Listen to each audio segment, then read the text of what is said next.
Hey guys, we are live. John, did you want to drive today? I might not because my Wi-Fi's acting up, so it's probably better if you did. Okay, cool. Well, welcome everybody. Welcome to Talking Craps, our season finale. This is going to be great. Every time we try to do something big, something always happens with everyone's connections, and it gets a little crazy. But my name is Jay. And thank you for joining us over 3 platforms. We are on Facebook, we are in the Casino Industry Canada group, and of course the Casino Dealer J YouTube channel. So hello everybody, you are good looking. Thanks for joining. My co-host, as always, is... Hey everybody, hopefully you can hear me because I'm having Wi-Fi issues and I'm old and probably messing things up. So I'm John. Good. All right. Okay. Our part-time host is... Mike. Hi, welcome everybody. We're looking at Lars's beautiful mug here, smiling mug, frozen, and John on a 1940s transistor radio. This is going to be fun. I'm going to try and switch over to my actual headphone. So let me just jump back in. Okay. Sounds good. All right, we do have Lars. But I don't know how this connection is. Lars, if you can kind of test it out, maybe say hi, because you're pretty frozen right now. I can hear some movements. Oh, no, maybe not. Nope.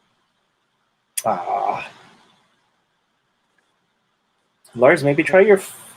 I want to say maybe try your phone, but...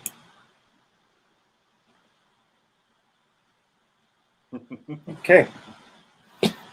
Yeah, we got you frozen, buddy. I'll send you a quick message on the side here. Wow, what's going on with everybody's connections? How about now? Yes, okay, that's awesome. Yes, very good. Very good. Yeah, okay. Daryl, how's it going, buddy? Hi, Daryl. I guess. Okay, so let me send a message to Lars off to the side here. And techie tech.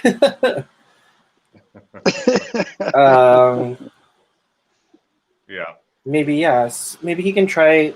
I don't know. I guess there's always some issue with StreamYard and trying to use your iPhone and whatnot, but maybe you can try it with Google Chrome. So if you can hear me, Lars, why don't you try to install that? I know that when I end up copying the link from like the messenger, like the link you have, and then it asks me to go into Safari. So then I copy that and then open it like a Safari and then go from there, and it seems to work okay until I can't get the volume working, and then I'm like, hello, can you hear me? Hello, is this thing on? Maybe I shouldn't be the one giving advice how to get set up. I mean, I haven't, and it's funny because like I have 2 computers going right now, and I can see Lars on one, and then on the other one, his face is like completely upside down. So it's so weird. So yeah. Anyways, we'll see if we can get our special guest on, one way or another. If not this week, then obviously if Lars is having some issues, we'll put him on next week as well. So, but anyways, hello. Everybody out there, just come on in, say hi. We're doing roll call right now. And what are we going to do? Oh, we're going to give away some stuff. So some of the stuff, yeah, because you guys make this season. Am I saying that right? You guys are what make this season? Did you make this season? You're made out of this season. No, that doesn't sound right. Do you know what? Because my daughter asked me today, right? Because I was like, oh, she said, are you doing that call tonight? It's like, oh, yeah, we're going to do it. I said, can you believe it? We've been doing this now for 26 weeks. I was like, she's like, really? Yeah. I was like, my God, it's done so fast.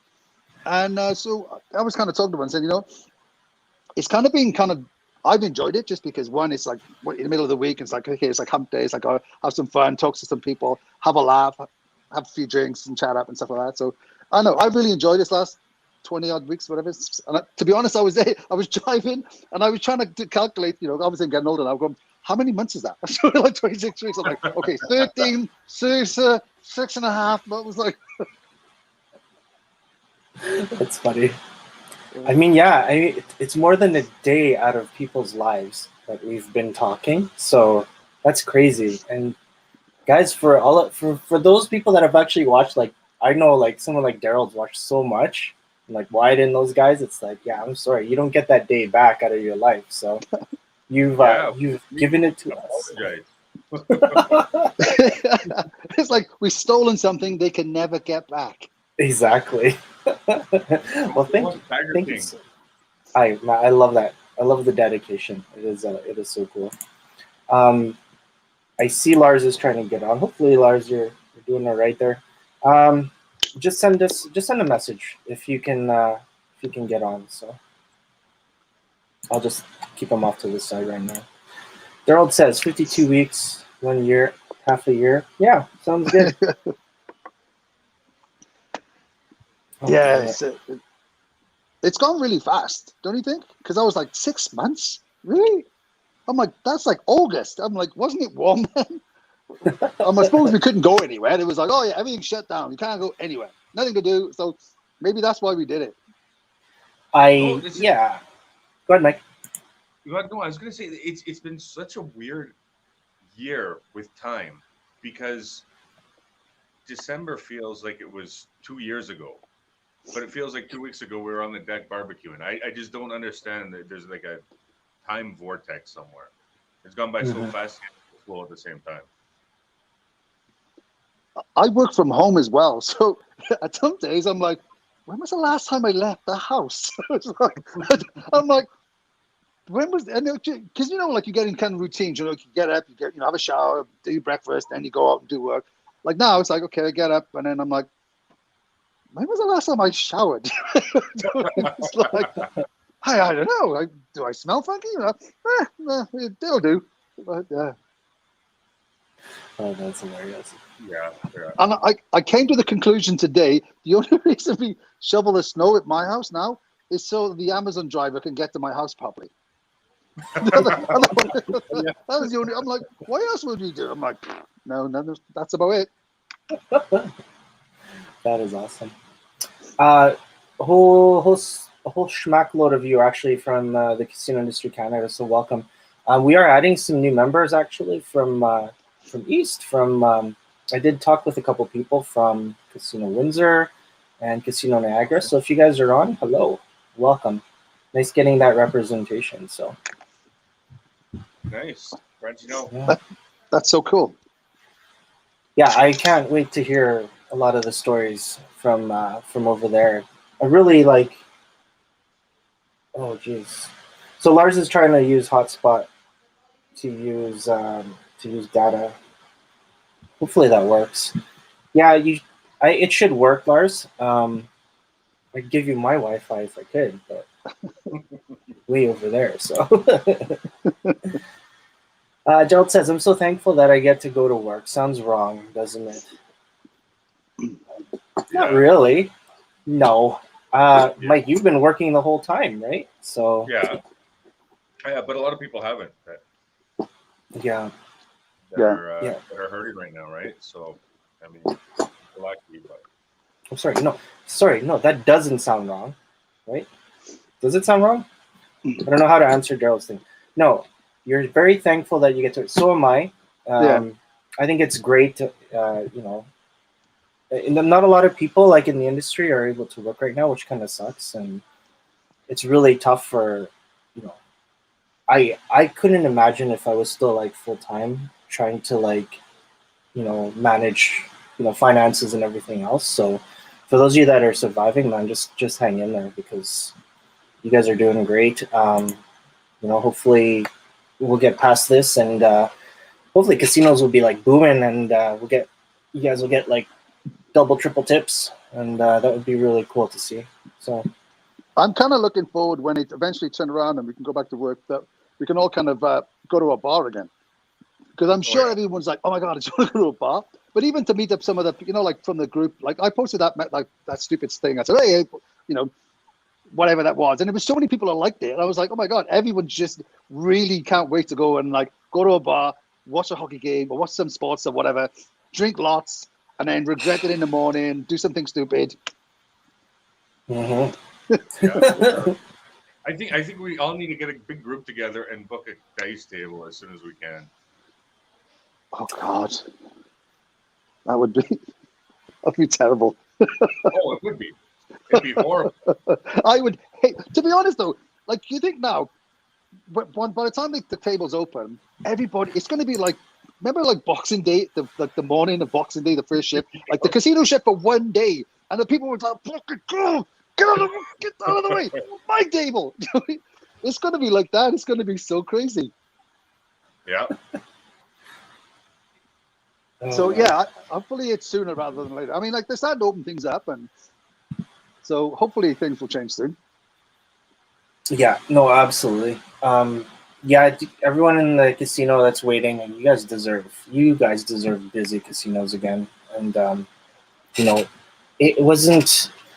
It's been such a long time since like we've been able to like have people together. So I'm starting to get a little anxious because I do want to like, like I envision like the three of us actually doing this live somewhere, like together, not just like you know you see like my little house rules in the back and like a thumbs up and whatever, but I really just would like to see maybe like we can go in a casino and actually just go in a lounge and actually talk and just do it all at once, right? So I bought like a gimbal. I bought a gimbal. This was yeah. last year. I bought one for my phone. Right, it's got a microphone. So it's actually really cool. I bought it to actually take to my kids' sports stuff. Like because everyone's there, and I'm like, oh, because I get super excited. I don't know what you like when your kids are in anything. Like even dance. My daughter used to be in dance, and I'd be like, yeah. I wouldn't have a clue if it was good or bad. I'd just get excited and like cheer. So I bought it because all the videos were terrible because they were just shaky as heck. So I bought it for that. But that would be kind of cool. You can we do a live event, we go somewhere and have that. Mm. Yeah, No, I that's think great. that's kind of what I envisioned. So still waiting for Lars here. Hello, Nicole. I and John and Mike always say this, but I really love having us together here and we can just talk and like today I don't really have a lot of things planned. I do want to give away since you're on, Nicole, I do want to give away the gift cards. Thanks for mailing that over. So this is for Flowers by Merle, $30. So Cool. Valentine's Day is coming up, so we'll do a roulette battle for that, as well as I still have this, which needs to go out. So we have a $50 Sport Track gift card. So I don't know if we should do a draw for that one or if we should just do another roulette battle. I do have two videos, so we could do two roulette battles. I don't Yeah, know. because I like the roulette battles because a lot of us who have been out of the industry for quite a while, it kind of shows how awful we are now at trying to calculate the bets. And Joe just randomly says three numbers. 342, 342. And you're like, Joe, we haven't even shown you the video yet. What are you doing? But he's like, I want to be the first. Yeah. 47. I'll get that in early. Yeah. So I don't know the name here.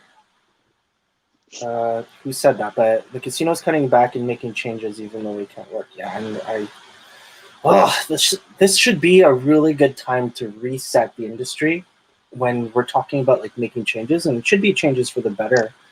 Like there's gonna be this. I'm not like, you know, I'm not like someone that knows exactly what's gonna happen, but there should be a nice kickback when everything starts to get going again and people really want to just kind of jump on and get back into the industry and get back into casinos. It's all about the social aspect. And it's not just casinos, right? It's restaurants and it's bars and everything. That whole entertainment side of life is just going to keep going, going, going. So, I mean, a casino has this opportunity to kind of make it awesome. And I really think that the smart people like in the industry right now will capitalize on it. I What are wouldn't your be thoughts? Mike, you go first. No, I was just gonna say, yeah, I hope they take this time to invest in, I don't know, just a little bit of changes into the industry, training, events, giveaways, stuff like that, right? It kind of got a little stagnant for years. So I know we've talked about it before, over and over again. But yeah, and I know cutbacks that are coming, but I hope that doesn't last too long and it kickstarts the economy quickly by mid spring. But here's what I'm thinking. I'm kind of thinking, hoping. But when you look to the, like, say for instance, what we've done for the last 26 weeks, and we come on this call and we have a laugh and joke with people, and some of them are from different places. There was a guy comes on quite often. He's from the UK and things like that. And it's kind of fun.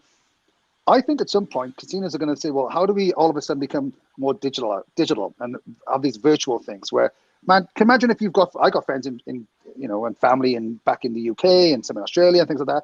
If they could have like, okay, you want to gamble here, or why wouldn't we have like a virtual thing like this? Maybe there's cameras people are dealing. I mean, like Jay does it every Sunday, right? I mean, something that's, you could do something like things would be virtual. I don't know. I think casinos need to adapt a bit more, because you look what's happened now. They shut it down and it's like, okay, what are we going to do? We've lost all this. I mean, realistically, you could still have people dealing in a job, but there just wouldn't be people there in front of you. They could be sat at home. They'd still gamble. They'd just be at home. Yeah. Yeah. Good ideas. I believe that's Brenda. Hello, Brenda. Thanks for joining. Game Hey, on. Brenda. I believe you. And hello, Lars. Hello. Ready to go? Okay. Yeah, no? Oh, boy. Even the audio? We're going to have to rebook Lars here. Okay. Well, that kind of sucks, but yeah, I love Lars. I really want to get this guy on. So, Lars is amazing.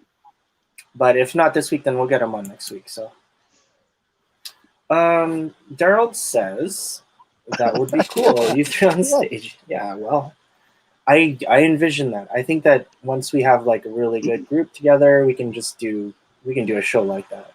And that would be so much fun just to have it, like, we can have it on the projector and like have all the comments and everything too. So Yeah, that'd be fun.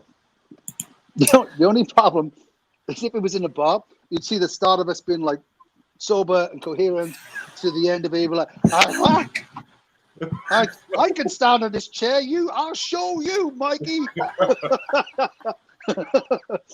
That's exactly how it's going to go. Exactly. Like, how many shots could you do in one go? Like, it'd be fun, but at the end of it, you'd be like, oh, I gotta watch that video because it all got a bit blurry after hour one. Do you know what I mean? We're gonna have roulette challenges at different stages, like at the beginning, in the middle, and at the end. See how our thought process works. Oh, I'd be terrible. I'll guarantee. I'll be like, hang on, wait, how many there? I mean, I have to wear reading glasses now, so I can't even see the bets probably in real life, or it'd have to be like that. You know what I would love? I'd love to actually have just a team of people and put them on dice, and John, just you'd be on stick, because that would be really cool.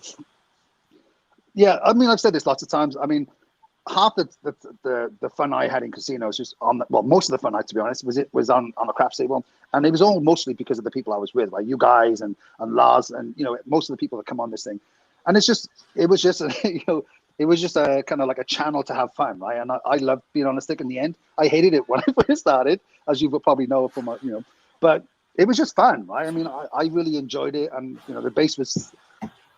I didn't find it as well. It was okay, but I mean, because you're not there with a stick making fun of people and having a laugh, right? Yeah. No, absolutely. Yeah. So yeah, I'm trying to get Lars on, but yeah, he's having some issues with his iPhone. Yeah, episode 26. We couldn't get Lars on. That sucks, because I really wanted to chat with Lars. Yeah. I wish we had like some sort of phone, or I don't know. Those things that we had before, landlines? Yeah, like my son today, like the oldest one, like he's like almost 17.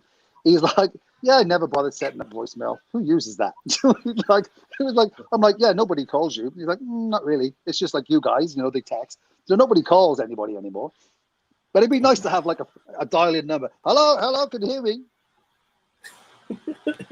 We have caller number 1 here. Exactly, yeah. And the winner is caller number 9.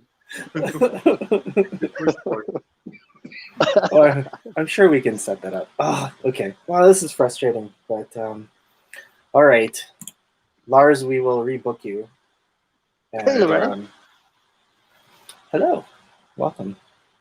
Haven't seen you for a while. I kind of missed you a little bit. So, hello. Thanks for joining. Loretta was one of the ones that commented on my, stupid comment about, hey, let's go to a bar, we'll drink a dry. And she's like, oh, we were supposed to do it. Remember, like we said, that last time I can't even remember when it was, when we were in, somebody arranged, I think it was Loretta actually, arranged kind of like a reunion for the Palace reunion in Sherlock Holmes in West End, which I think is gone now, right? Isn't it gone? Someone told me it was gone. Sherlock's? Is that on Bourbon? Which one was the one? On Bourbon Street. When you first walk in Bourbon Street, it's kind of like on the right-hand side. Oh, really? I thought it was still there. I don't remember it missing. But anyway, I think, yeah. So she was like, oh, we should do this. We should, yeah. So that's why I think as soon as everybody, we like posted in like the casino things. And I think everybody, whatever you are, say, hey, like we're at the casino, we'll meet up there, drink lots, have fun, not drive home. But, I'm going to have to book the day off the next day because I'm too old to go to work with hangovers anymore. Oh, yeah. No, I think all of us. You have enough alcohol. Exactly. Well, you know what it's like. To be honest, it's like casino people. I always found drunk lots, right? I mean, they like to party and they stay because of the hours they work, and it's like, let's just drink lots, and then drink a little bit more, and then go somewhere else and carry on drinking. So. Yeah, they actually redid a lot of that Bourbon Street. It looks really nice, and yeah, it's a little different. I miss Hooters actually because of the wings. Okay, just sure. Yeah, I love the mild wings. They're great. Yeah, but I mean, First Round is really good. It's one of the nice places there, and I don't mind the BPs there. Actually, they were okay. I didn't have any issues with it. So. Hello. Yeah, Colin said he was right. I heard it was like recently, like last, I don't know when it was, but excuse me, pretty recently Sherlock Holmes is gone, so that blows. Mm-hmm. I can't remember being on Bourbon Street in years. Actually, I can't remember the last time I was there. No, I haven't drunk there for a long time. I think to be honest, I think I just I walked through it to go to my car that was parked somewhere over there. That was probably the closest I've been to actually being on Bourbon Street. Excuse me. When's the last time you guys have been in the mall, actually? Like West End? I actually went recently. It was not so, yeah. Just in case somebody's listening. Yeah, I went there recently. No, John, I saw you there. Yeah, I've never been there in a long time. Oh, here, Five and Dine. That's what it's called. So, yeah, let's get Colin on, and I guess we're gonna have to reschedule Lars, and maybe I'll have to pay a month of his Wi-Fi just to upgrade it so that he can jump on. Or maybe we'll do a Zoom call because I think Lars is good with Zoom calls. So it's kind of weird. Like when you think about StreamYard, it's everything kind of online. Remember, because I was using Ecamm before, and like a couple times, John, like the first episodes, we couldn't even like get on. It was just like all like, and it was like we were plugged in and everything, and it still didn't work. So it was kind of weird. Yeah. Anyways. We've had lots of technical. Maybe next time Lars can drive up to kind of like outside one of the banks, or anybody that has the free Wi-Fi and can do it from like the the ABM. Oh, where are you, Lars? Oh, I'm outside ATB. I'm at the ABM. Just piggybacking on their Wi-Fi. All right. Okay, Lars. I'm sorry we had to boot you, and just like in hockey, when we have an injured player, we have to replace him. Someone maybe better, maybe the same. Who knows? You guys can be the judge of it. So let's welcome our replacement guest. Just kidding. This is we already had him booked as well. Hey, Colin. Hey, Colin, how's it going? Pretty good, you guys. Really good, thanks. You can hear me? Yeah, you sound really good. Obviously better than Lars right now. The irony, I'm in a farmer's field in the middle of nowhere.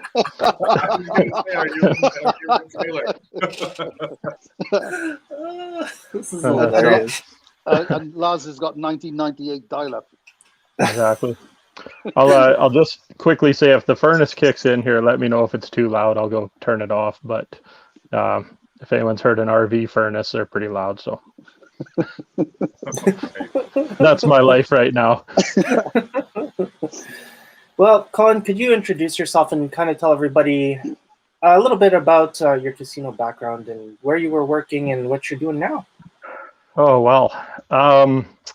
I think everyone I've seen on here in the comments knows me anyways, but I'm Colin. I started at Palace. I want to say it was probably about 96 or so. Oh, did I lose you guys? No, keep talking.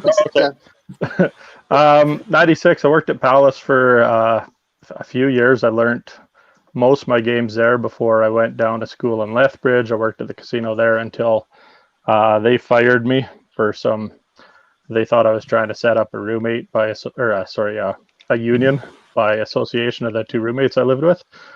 And then I moved up to Grand Prairie for that summer to worked in the Grand Prairie casino for a summer, and then back to Palace, then cruise ships, and then back to Palace while I looked for a job that would finally get me out of the industry, I guess. So now I sell cars.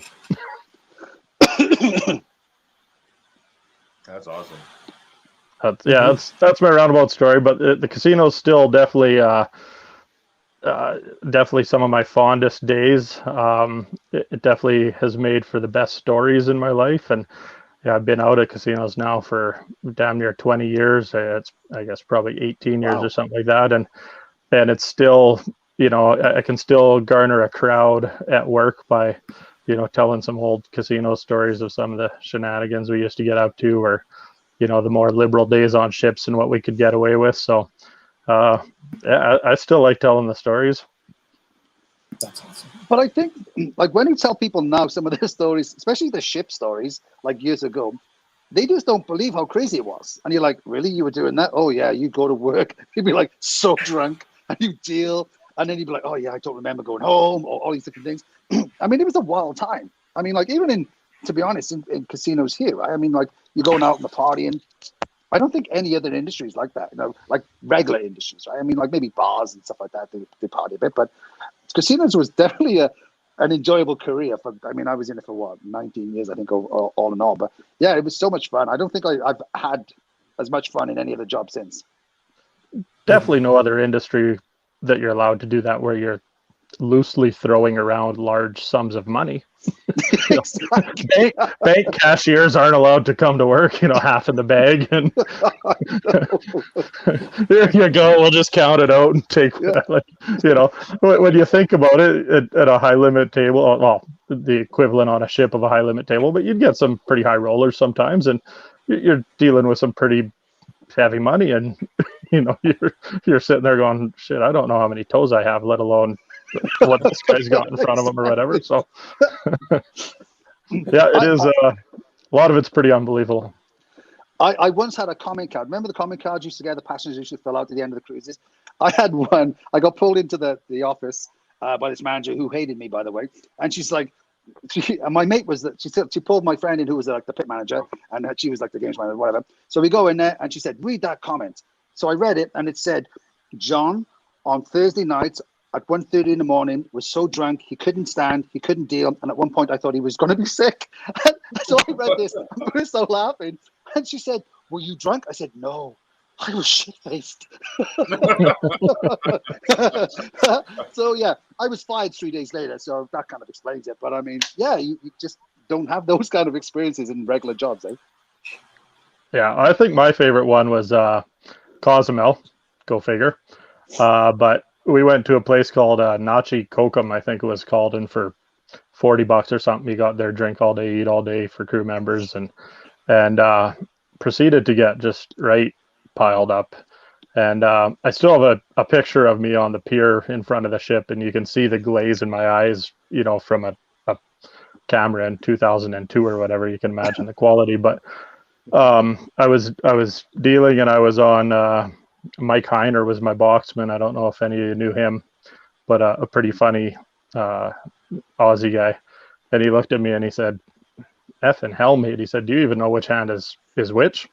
And I was never the best dice dealer. I was accurate, but I wasn't fast or anything. But he just kind of wound me up a bit. And then I still use this line a lot with I work with a lot of young guys. But he said, if you're gonna what do you say? If you're gonna run with the big dogs, you better not piss like a puppy. and I still use that line now if someone shows up to work hungover or something like that. I say, listen up. You can go do it, but you better be able to show up to work the next day. Otherwise, figure it out. Yeah, it's like, and it's amazing how like yesterday I was talking to a friend of mine. I literally, he was crazy. He was this like big guy from England, and I think we worked together 4 times. Out of those 4 times, he was fired 3 of them, and I was fired, I think, twice. So whenever we were together, it was chaotic. But we had so much fun, we just didn't care. It was like, oh yeah, and they're like, oh yeah, like the one I said I got fired. Yeah, I got fired from them. Once we got arrested, and got arrested, and then I got locked up for being an illegal alien in Bermuda. Yeah, that was a fun story too. So yeah, it was. But you get these crazy stories, and you work with some amazing people, I find, in the casino industry over the years. Absolutely. Mike. like these 2 characters that you chat with every week. Exactly. Yeah. Mike, what were your memories with Colin? You know what? I've got a couple memories just to go. I won't talk about the birthday at Crazy Horse. That sticks out to me a lot. But I remember we used to go down to Elephant and Castle a lot after work, and we would have some drinks and we'd play some Golden Tee. And I remember one time I think we were with a few people. I remember in Golden Tee, you're trying to hit the ball and you're trying to whack as hard as you can. I remember there's a little bit of a gap between the glass and the console, and Colin ripped the ball and took off the tip of his finger. There was blood everywhere. Oh, I remember that. It's like, I remember that. Yeah. We're like, oh my God, are you okay? And he's like, yeah. I'm like, hey, can somebody clean this up so we can keep playing? The glass was lifted, and yeah, my finger went right under. It ripped my fingernail right off. It's still bent, and it dripped like a faucet. And when I yanked my hand away, I sprayed blood across my neck. And when the waitress saw me, I thought she was gonna pass out because she looked at me and she's like, "What happened to you?" And my finger's just running like a faucet. I went upstairs to the security at Palace, and they bandaged it up, and had a couple weeks off work because I had a bandage this big around on my finger. So yeah, that was no fun. I don't know why I just remember. Sorry. I'm sorry. Go ahead. I probably shouldn't say. Well, I don't know if it's Colin's story, so maybe he wants to tell the story about when you had the socks. Remember the socks? You got rid of a pair of socks in the Palace Casino one time. No. It was when you went to the washroom. I don't remember this at all. Okay. I'm interested to hear it. So it was you went in there. You went to the bathroom, and I think it was kind of like after, okay, let's say it wasn't you, just we don't say anything incriminating, but there was a person, might have been Colin, might have been not, but anyway, this person went into the bathroom, had to do, it was obviously like the morning after, so it's pretty kind of like, went to the washroom. There wasn't any toilet paper in any of the stalls, so this person may or may not have used their socks. I don't remember that, but I believe you. Doesn't sound completely implausible. So I'm not sure. Yeah, so it might not have been you, it might not. So but So I suppose that story could have been a lot worse. You could have had no socks on. So I mean, We've all been there. Come on. Senator. I wonder. I won't go there. I'll just saying have that, a sip of my beer. yeah. Well, I have an embarrassing story about being in the palace and toilets. It was after I'd left, and I went out, and I think we were like running out. We went partying, I think, and I was drunk, and I was in there. And I walked into the washroom, and I'm like, and it was just after the renovation, not the recent one, the one before that. So it was a few years ago. And I remember walking into the washroom, and I was like, what the hell? What kind of a bathroom is this? There's no urinals in here. What kind of idiot makes a men's toilet with no urinals? So I go into the stall, do pee, come out, and I wash my hands. I'm like, this place is unbelievable. Why would they do that? And then I walk out. Never once did it cross my mind I was in the women's toilets. Never once. I was just like, these people are stupid. What do they think? And I walked out. I was like, no, I'm the stupid one. I walked in the women's toilets. Well, and who hasn't done that? To be honest, it was smelled a lot better. I should have known. Women's toilets always smell different than guys, right? So I should have. But I have a really bad sense of smell, so maybe that's probably why. So, Colin, you need to tell us why you're in the middle of a farmer's field. Well, I'm participating in the world's longest hockey game, which I think most people around Edmonton are familiar with by now. It's a game that's put on every 3 years by a gentleman named Dr. Brent Sake. He's the optometrist for the Oilers and the Eskimos. I might get the years wrong, but it was in the early 2000s. Brent lost his father to cancer.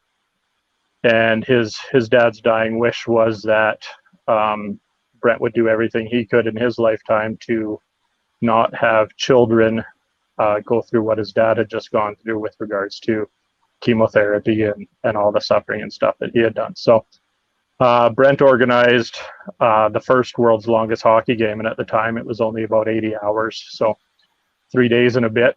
And by Guinness standards, or to qualify for the world record, you need to have 2 teams of 20, and they cannot leave the location that the game is being played. So they had that first game. I want to say it was in 2003 or 2004 or something like that. They played for the 80 hours. They broke the record, and shortly thereafter, Brent's wife passed away from cancer as well. And so it's kind of snowballed from there to the point where we're now at the 7th game. They jumped the record in their 3rd game significantly, from 90 to 100 hours or so, all the way up to 240 some hours. And that had something to do with the NHL lockout and how they came up with that crazy number. But long story short is now every time they want to beat the record, it's now a 10, 11-day ordeal instead of a 3 or 4-day ordeal. So we're out here. The game's going to get started tomorrow at about 6 p.m., we think. And we're going to play for 252 straight hours, 24 hours a day. The players' shifts are anywhere from 3 hours to 8 hours plus long, depending on where you're at in the schedule, if there's anybody injured, if there's anybody that sleeps in, and all that stuff. So, and then of course this year with all the COVID stuff going on, there's just been a massive amount of extra, I guess, precautions, protocols, whatever you want to call them, just to make the game happen.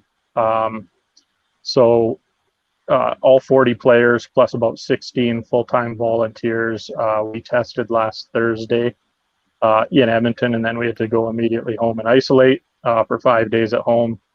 I basically slept in my basement, had minimal contact with my family for 5 days. And then yesterday morning, got up, packed my truck, and drove straight out here to where we've got 51 trailers set up in this farmer's field. That's basically the back 40 of Brent's property that he's purpose built over the last decade to host these games. So he's got a NHL size outdoor arena. He's got the property to house all these trailers, and we're going to start up and we're just going to do everything we can to stay warm and play hockey for 250 some odd hours.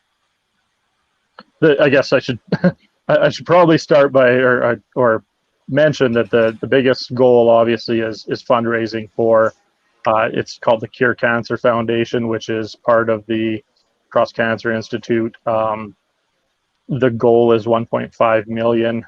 Every individual player has goals of $10,000 to raise.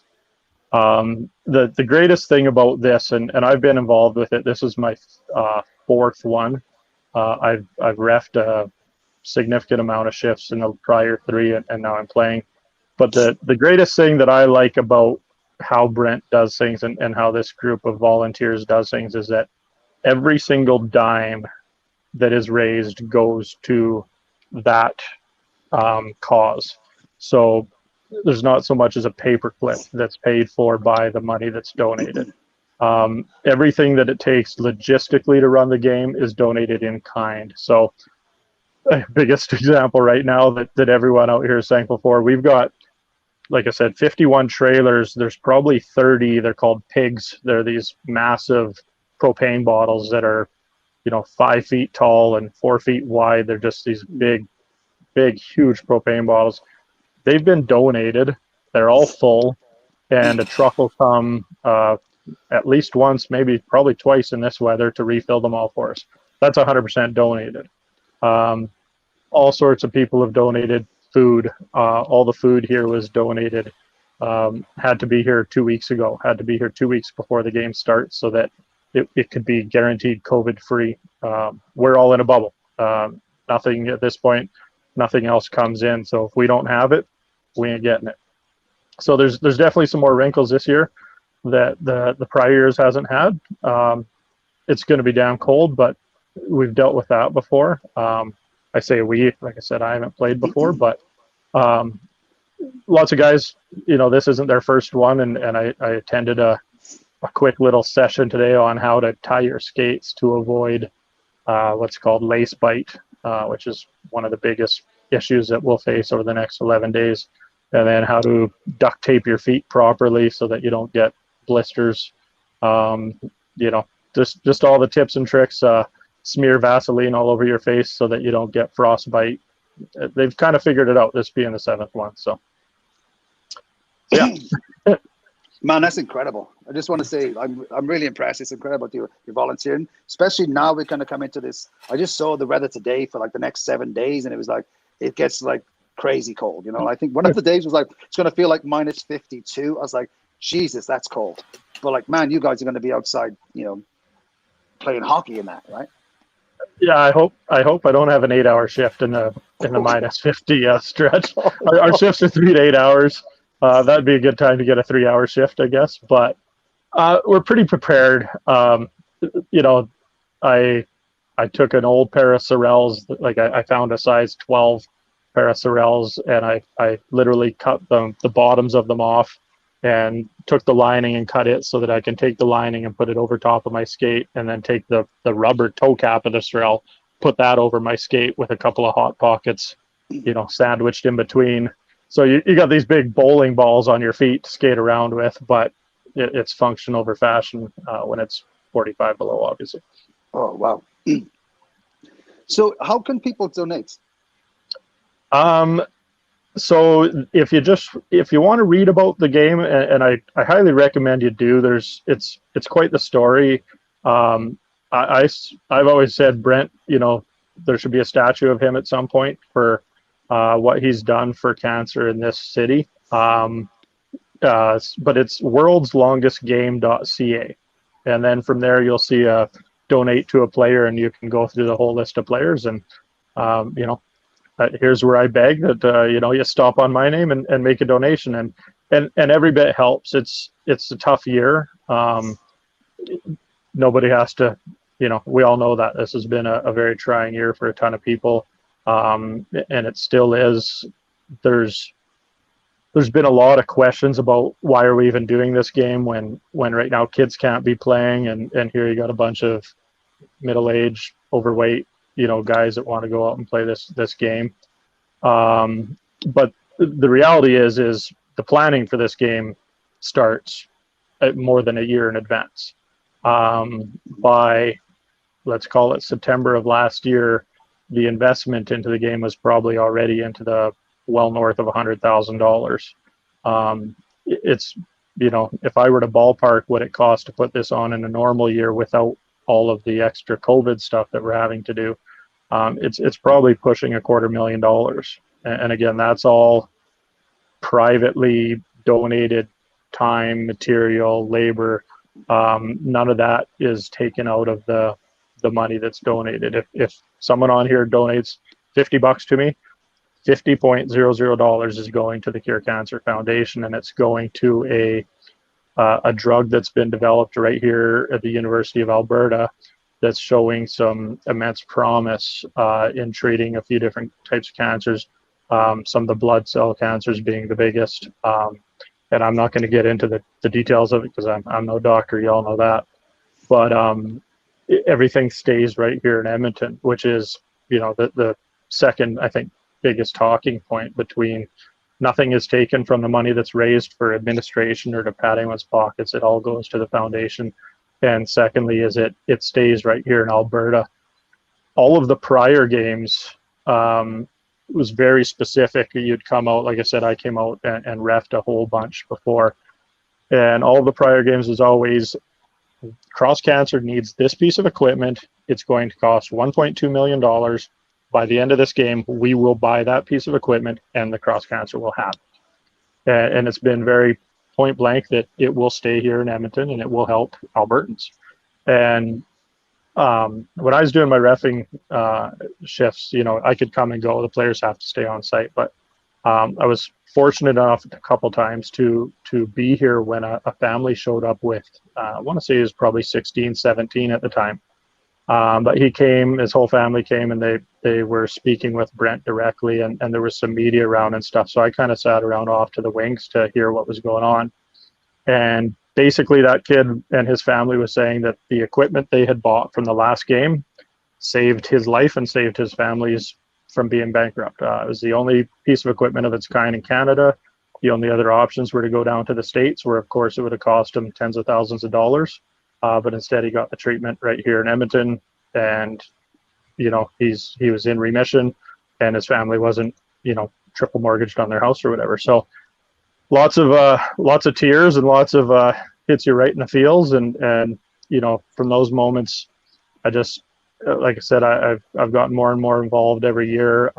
With my old job, I had the luxury of having lots of contacts in facility services, so I'm able to donate every year basically anything disposable that the site needs. So you got 40 guys playing for 11 days, eating 24 hours a day. We go through thousands of paper plates and cups and all that. So I'm still able to use my old contacts to donate all that stuff to the game, because I'm John, you probably know me best of this group. I'm not much of an emotional guy. My wife still gets mad at me that I didn't cry when our kids were born or anything like that. But being out here, sometimes pretty powerful messages, and you see some pretty amazing things. And to date, the game's raised just under $6 million, and God willing, will be over 8 million by the time this one's done. Or sorry, over 7 million.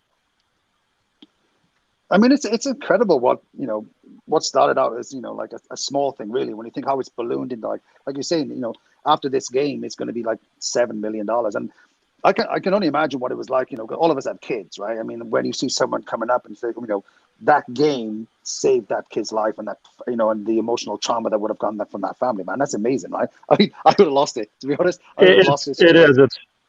It's massive, and like I really appreciate you letting me come on to talk about it, because I know 90% of Edmontonians know of this game. If you ask most of them, they'll say it happens every year. It doesn't. It's every 3 years.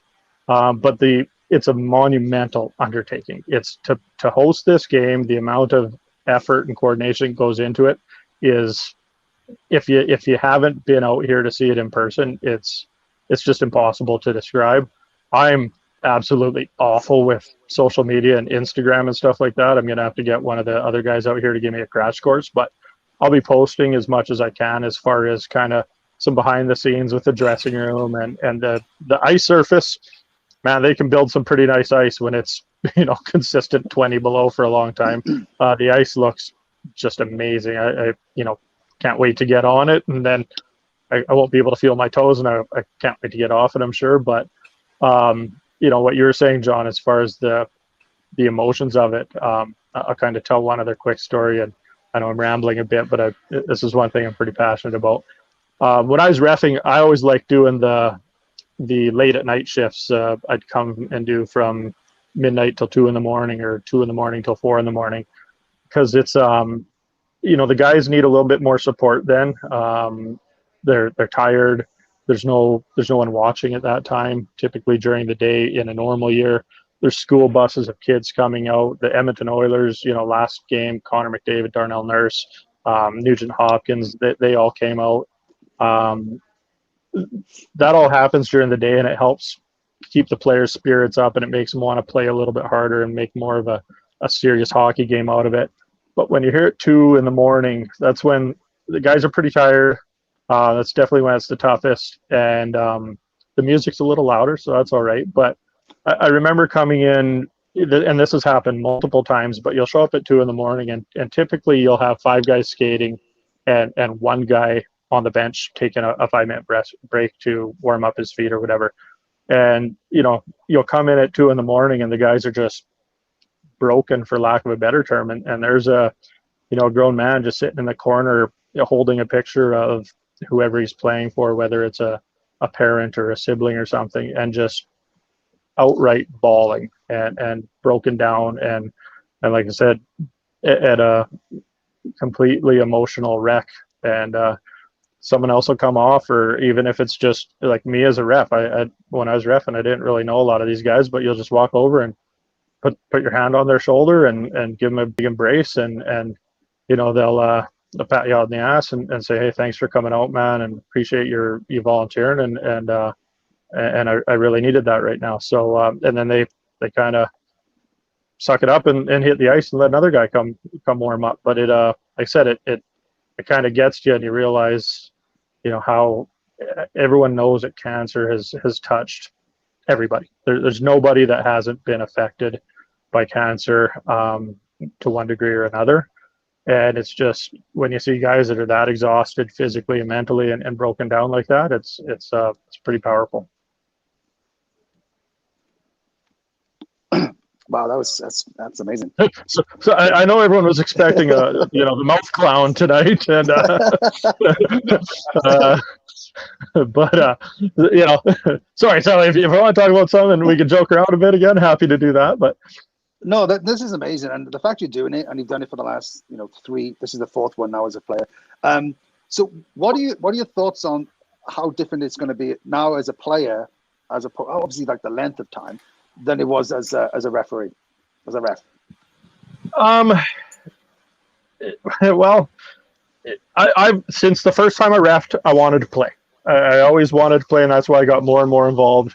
Part of the big thing for Brent to choose someone to play, he needs to know that they're going to get the donations, and he doesn't want someone to just play because they want to get their name in the record book. I could give a shit if my name ends up in Guinness or not. I will never buy the book. I don't care about that. But it's this year. So from day one, first time I ever saw it, I said, man, I want to play in that game someday. And this year I was only lined up to ref. And then AHS came out and said,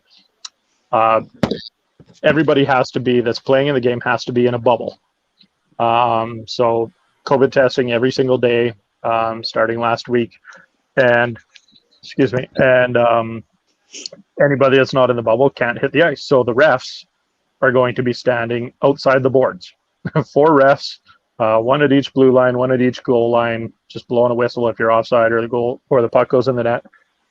Then we have to drop our own pucks and stuff. So I said, well, can a ref enter the bubble?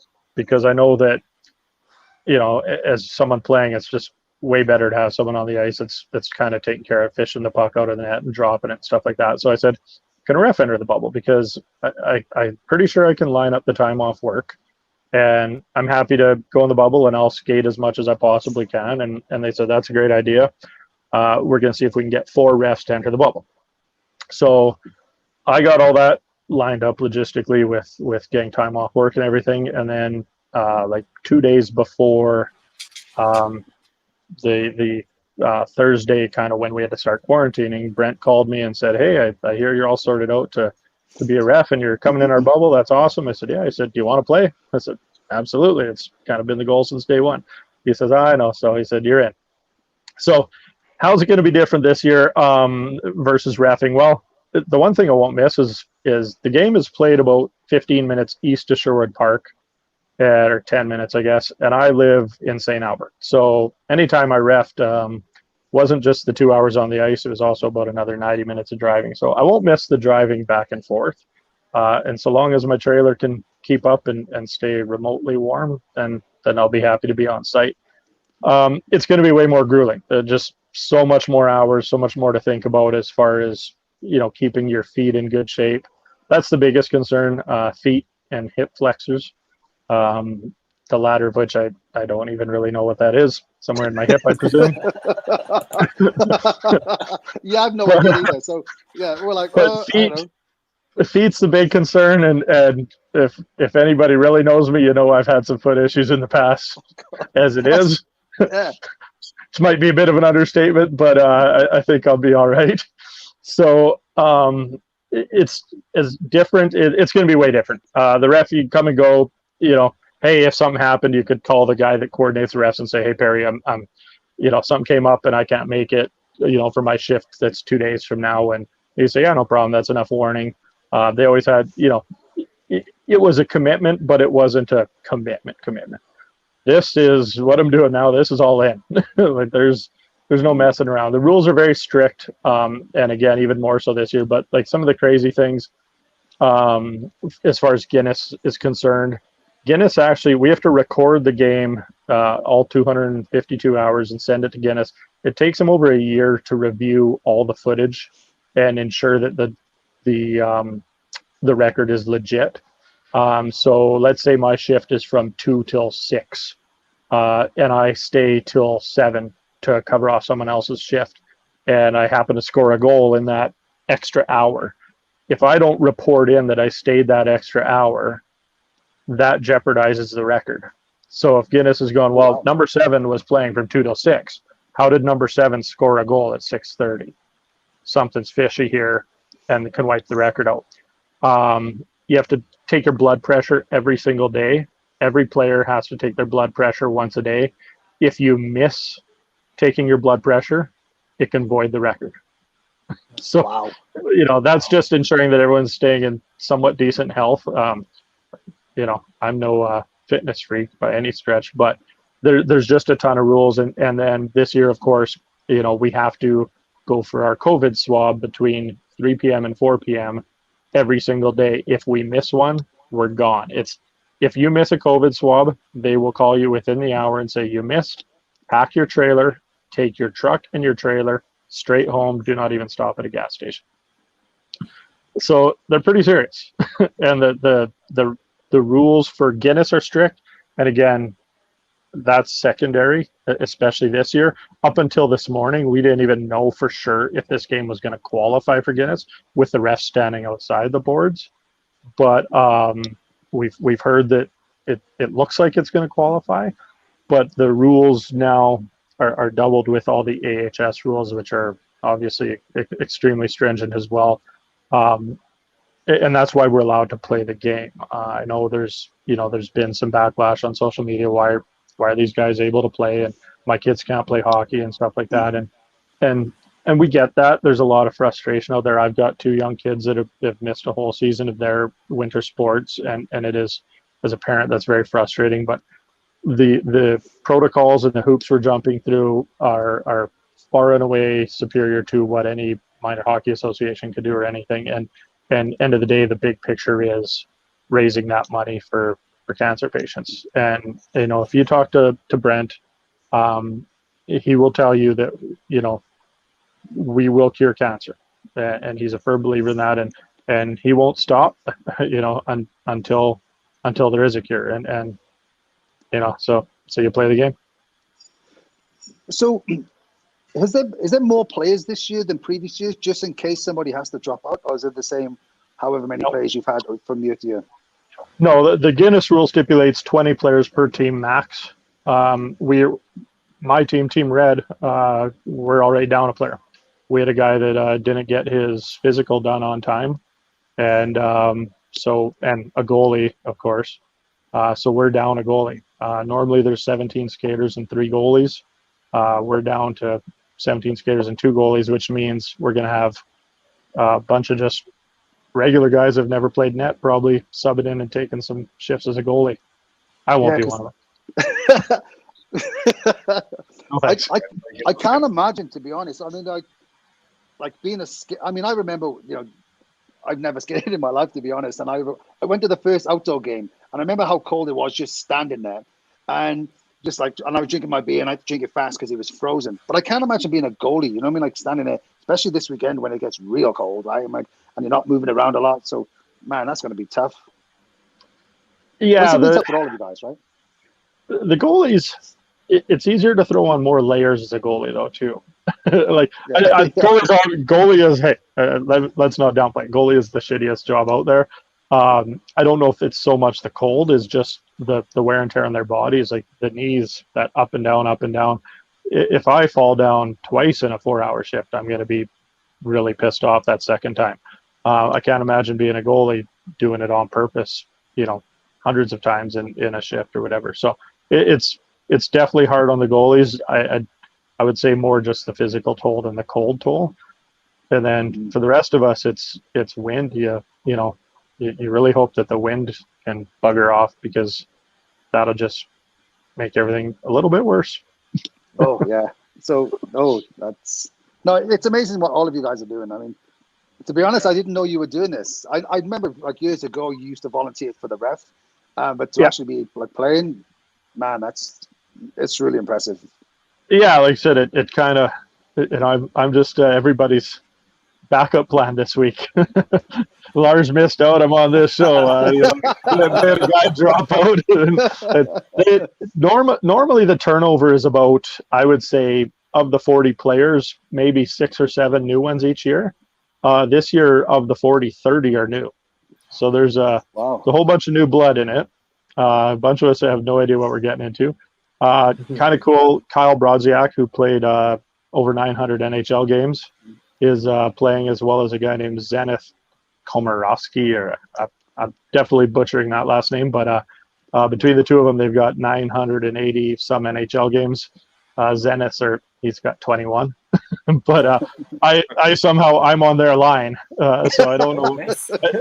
I think maybe they needed to drop the average.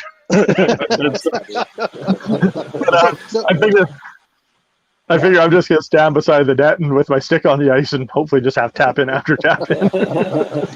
So now your line will have 300 average games in the NHL if they have you. That's what I'm gonna say.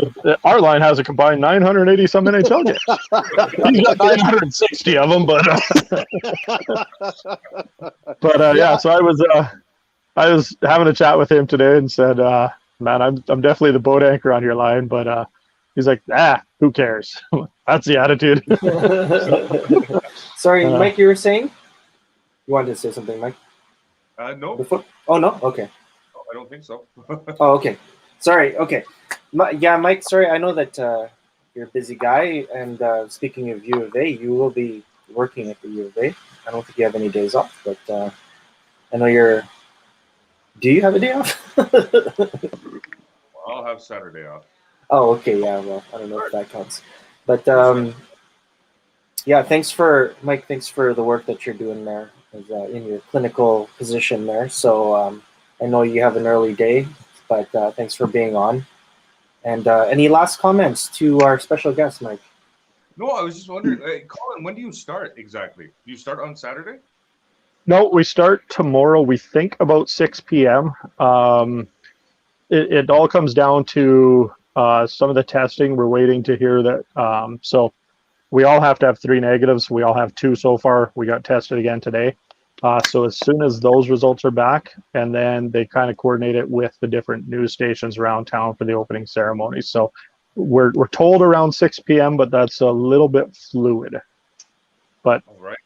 Let's hope. Like, we're kind of at the point we've been, I got out here yesterday, set this trailer up, and I've been in the trailer almost the entire time. Luckily, I'm close to the bathroom trailer, and I, we go down to the rink house to get tested, and then come back to our trailer. And basically, they're delivering meals up to our trailer, and just kind of sitting here. It's like being at a campground, but you've got all these trailers, and you know that everybody's having a beer or two inside, but nobody can see anybody else or visit. It's all like wave through the frosted windows at each other. So Well, it's a little surreal. It's weird to be living in an RV in 25 below weather, and luckily I had one lent to me that's brand new and has got a nice powerful furnace to keep up. So I'm warm. I know some of the other guys aren't quite as lucky as I am, but yeah, at this point, I think we all just want to get started. I want to add one other thing about as far as the game goes. Normally, I was talking earlier, normally we get a lot of fans out, people coming by and kind of lifting up the guys' spirits. This year with COVID, we're subject to that same 10 people outside gathering rule, even though it's, a 200-foot hockey rink and stuff. It's still limited to that 10 people. And those 10 people are taken up by the secondary volunteer positions, scorekeepers, refs, donation tent volunteers. So technically no one can come and watch the game. But they do have a big tent set up right beside the arena that's basically a drive-through tent for donations and apparel and merchandise that you can buy that supports the game.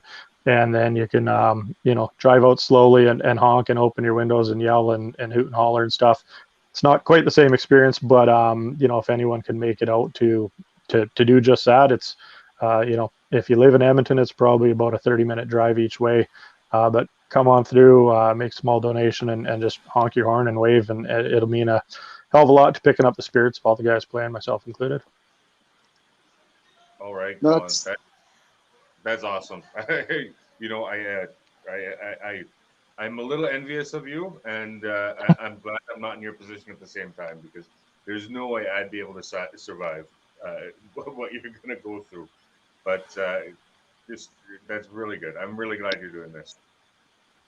Yeah, I know exactly what you mean, because I'm really excited, but I'm also shitting my pants. So, I've always wanted to play, but part of me is going, oh man, what did I get myself into? This is going to be absolute hell. So I know exactly how you're feeling. Colin, we need to find out how we can follow you on social media, because if you're going to, hopefully you're posting, things. So how can people follow you? Oh God, I didn't know they were going to be tough questions. Well, are you on Twitter or Instagram or things like that? I'm on Instagram.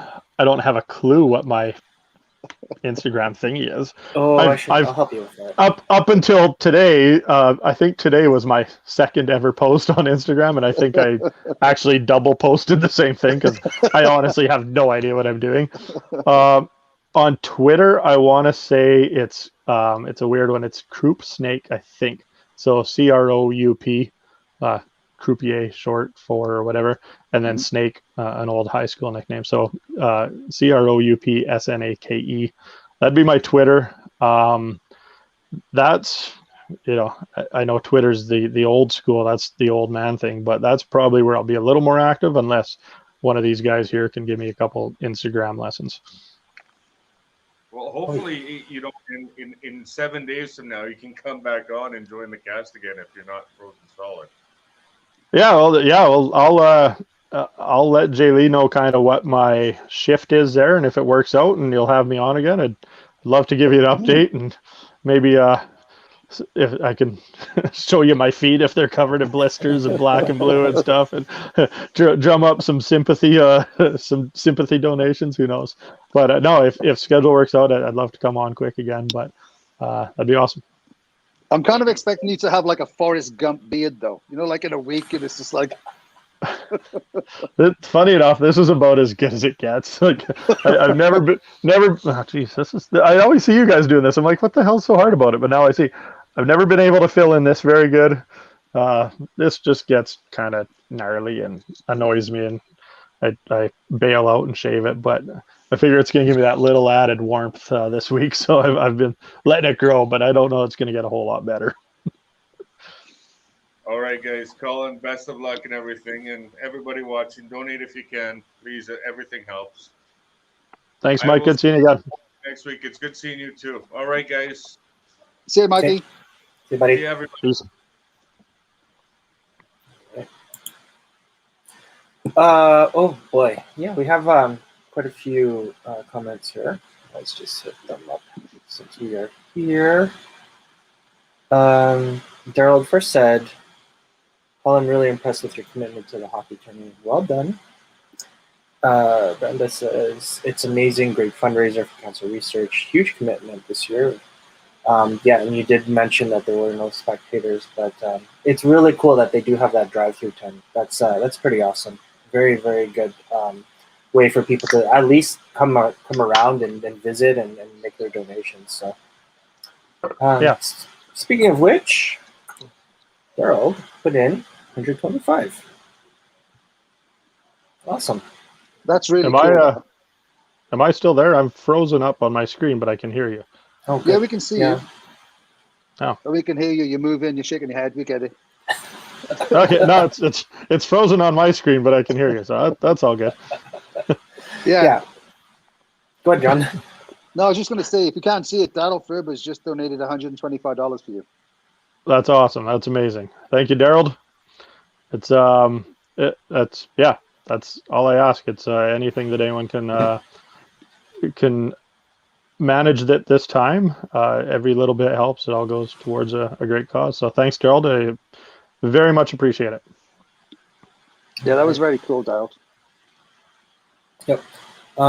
He also said you will win the standing there prize.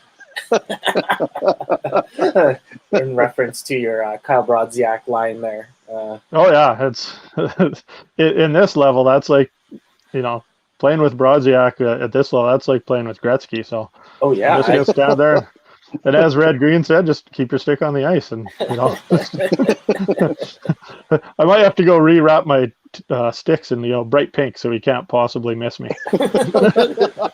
So you're basically just going to be a target then. So he's just going to hit him off you and just stand there. basically. Fine by me. They don't ask how, they ask how many, right? Exactly. So I'm kind of expecting you to be like, you'll come back on in a week and you'll be like, yeah, man, I've had like 840 goals. They just hit me and went in. Carl just hit this. Well, that'd be a lot. I want to say last game they scored about 2,800 goals per team. I don't know why that number's in my head, so it could be wildly wrong. But for some reason that's in my head. I kind of myself, I figure if I get 150 or so goals, that'd be, how many other guys can say they scored 150 goals in one hockey game? Exactly. Gretzky never. Yeah, exactly. McDavid, nothing. Yeah, exactly. Yeah. Oh, you had 6 points the other day. I had scored 150 points. Yeah, exactly. So, no, it's gonna be interesting. It's gonna be, I know ahead of time that this is gonna happen. I think I probably don't grasp just how much it'll happen, but I have no question that it'll be the entire gamut of emotions, from some incredible highs and some incredible lows. And, the toughest thing is going to be not having that night where I can, anticipate my wife and kids coming to see me or anything like that. But end of the day, it's I can already tell in the few moments of passing that we've been able to see the other guys. We got a pretty good group here, and we're going to make the most of it. So that's incredible. it's still weird. My screen's still frozen, so I liked it better when I could see people moving. But well, Sam says hopefully everyone shares the link for the hockey game. What a great cause! Hi, Sam. Samantha. Hi, Sam. Gerald says Colin Semenko. Works for me. So one of the traditions they have here too that's kind of fun is everybody starts with no name bar on the back of your jersey, and you typically earn your nickname somewhere throughout the game. So it's kind of the first few days, try not to do anything too stupid that's gonna end up as a name bar on the back of your jersey to stick with you for the next 3 years.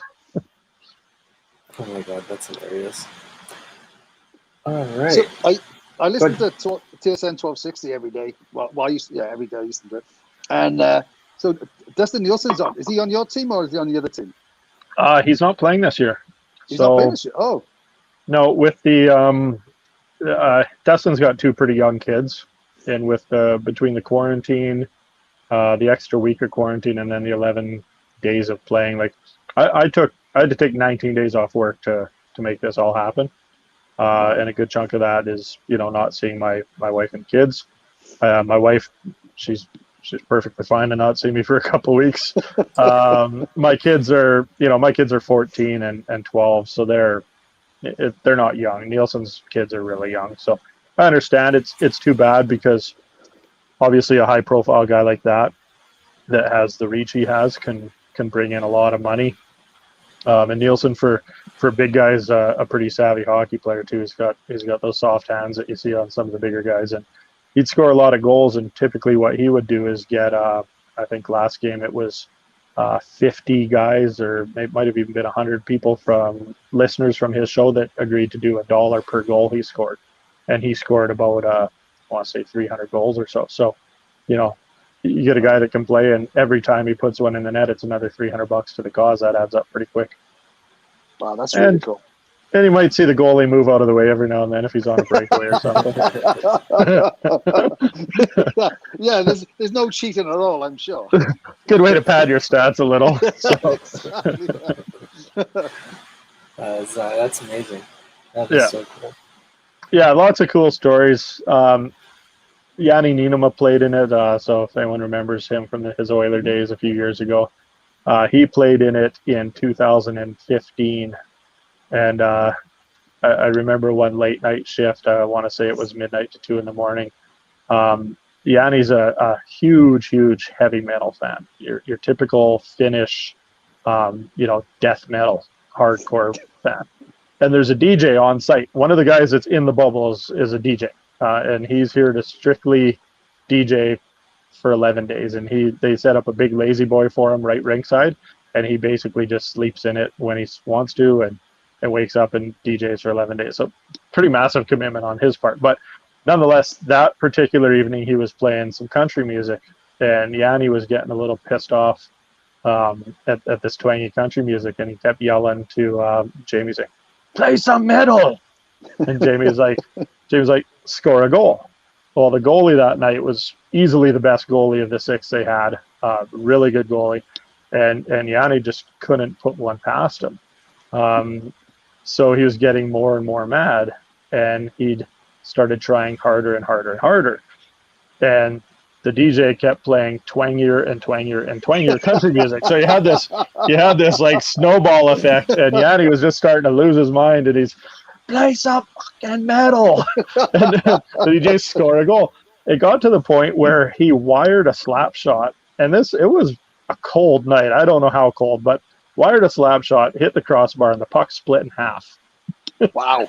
And the DJ said, "Okay, before you take off one of the goalie's heads, or take off the goalie's head, I'll play some bloody metal for you." So threw on some Rammstein or something, I don't know, but it was a pretty funny evening. Yeah, like all the players, and that's why I like those late night shifts, because you saw a little bit more of the kind of goofy stuff like that. But everyone was having a pretty good chuckle at it for sure.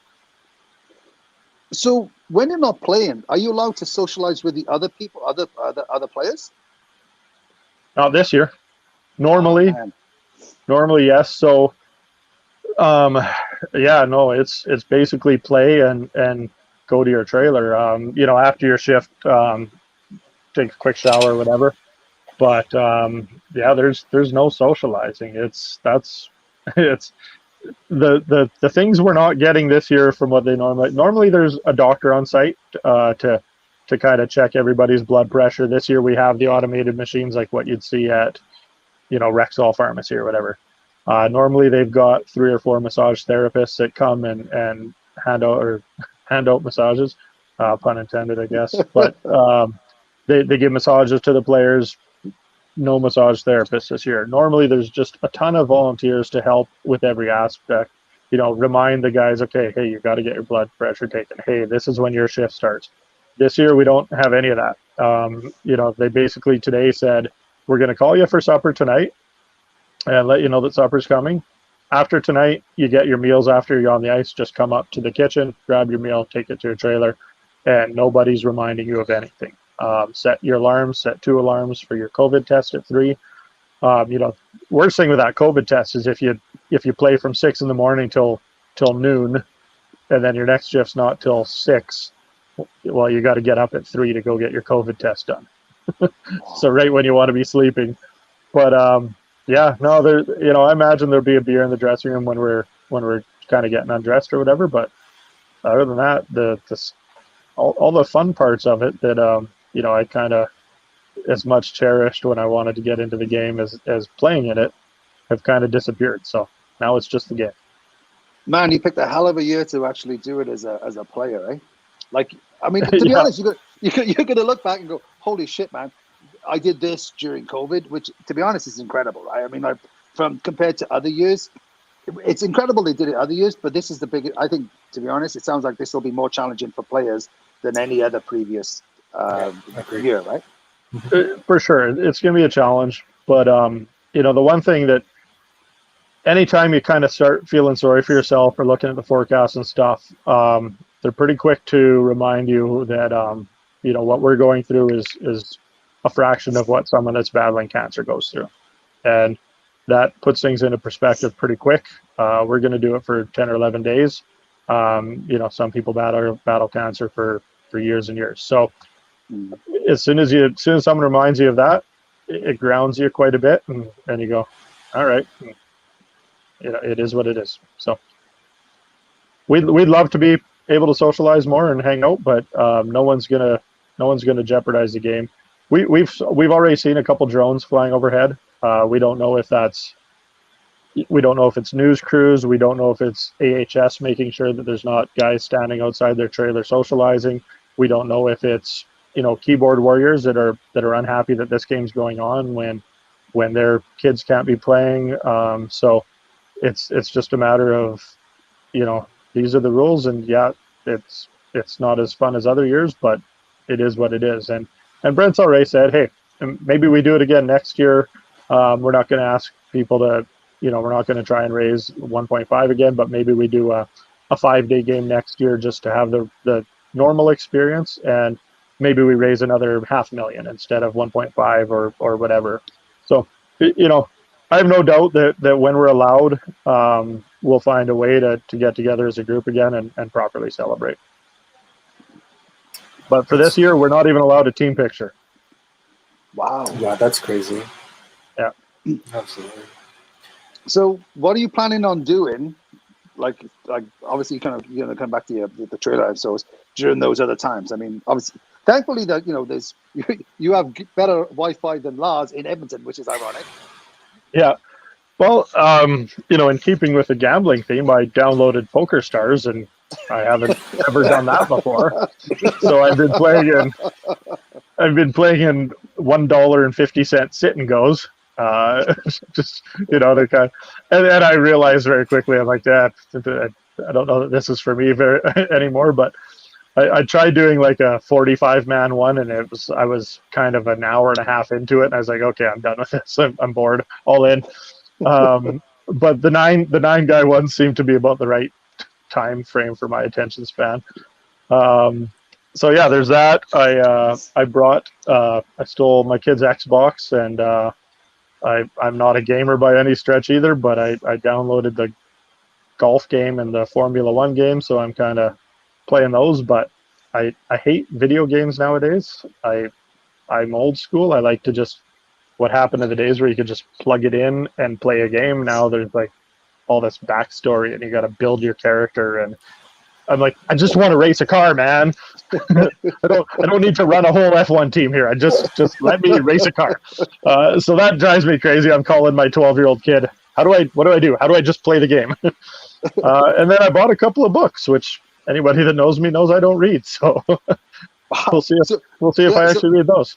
Yeah. So, what books did you read? Just to, I bought James Duthie's book. It's called Beauties, and it's a bunch of hockey stories. I think it's like 50 stories of 50 different NHLers and kind of their story. And then the other one is like a proper novel of some sort. I don't know. It was on the rack at Costco, and I just picked it up. Oh, that's Yeah. cool.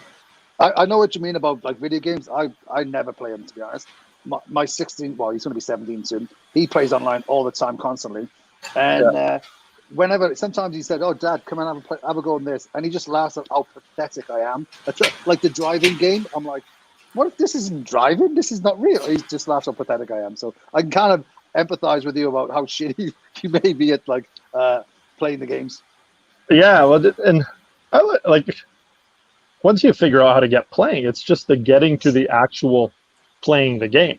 It's like, this race game. I'm like, just take me to a track, and I want to start going around and doing laps. And it's like into your garage, and you got to build the car, and then you got to just all this crap. I'm like, I don't need the backstory. Just give me a car to race. So I'm the old, like, if it's not working, take it out and blow on it and put it back in or whatever. Exactly. It's actually kind of funny because like a buddy of mine that I work with, he was telling me about, he knows I'm pretty big into F1. He's like, well, do you have the F1 game on Xbox? I'm like, well, no, but sounds pretty cool. He's like, well, it's on sale for half price right now. It's only $50 instead of $100. I'm like, man, I'm settled in at the house. I don't want to go to the store. He's like, you idiot, you just download it. I'm like, oh, really? Okay, I'll go download it. I can do that. So that's kind of how out of touch I am. Just a couple of comments here. Gerald, I believe he was either guessing the book that you had or he's watching something on TV right now. So 50 Shades of Grey. That's what he was guessing. I think that's Daryl's recommendation. His Can I recommendation.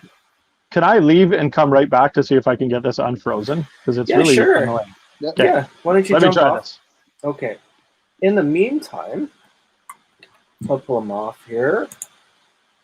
In the meantime, why don't we do a giveaway? So That's a great idea. As long as I haven't got to try and calculate the bet, I'm okay with that. I don't remember the payout actually, John. So let's. I'll have to do it just like everybody else, but yeah. All right, so let's do a roulette battle for the $30 gift card. I didn't know if we were gonna do roulette, but yeah, we haven't done one for a couple episodes, so let's do one right now. Okay, everyone, good luck. The first person to put in comment in the comment box what the correct payout is will win this $30 Flowers by Merle gift certificate. So get that special. Valentine's coming up. Exactly. Yeah. Okay, here we go. Good luck.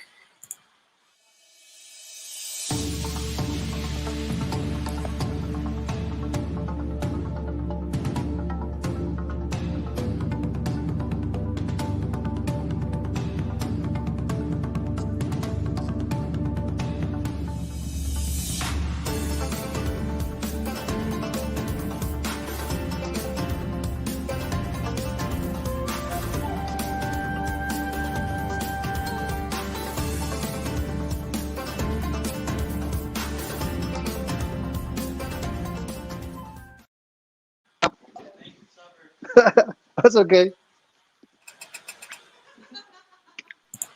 Oh, Next time you need tongue. I think I have the payout. That's better. You're moving again. Oh, look at that. All right, so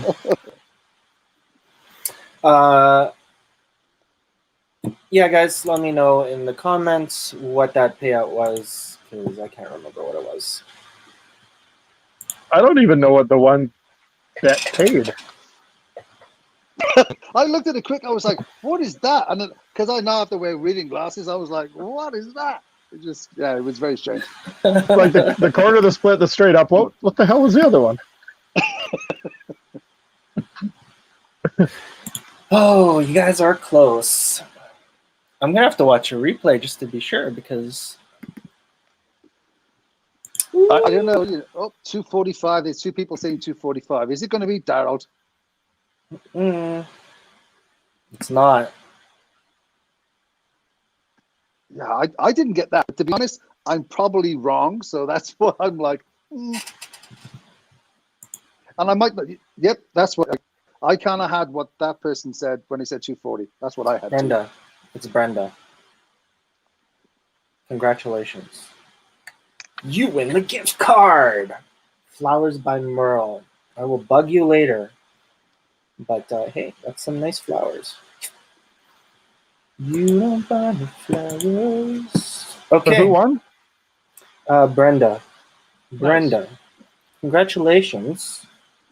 Or Rolo. Sorry, do I say Rolo? Rolo. Me. Rolo. Yeah,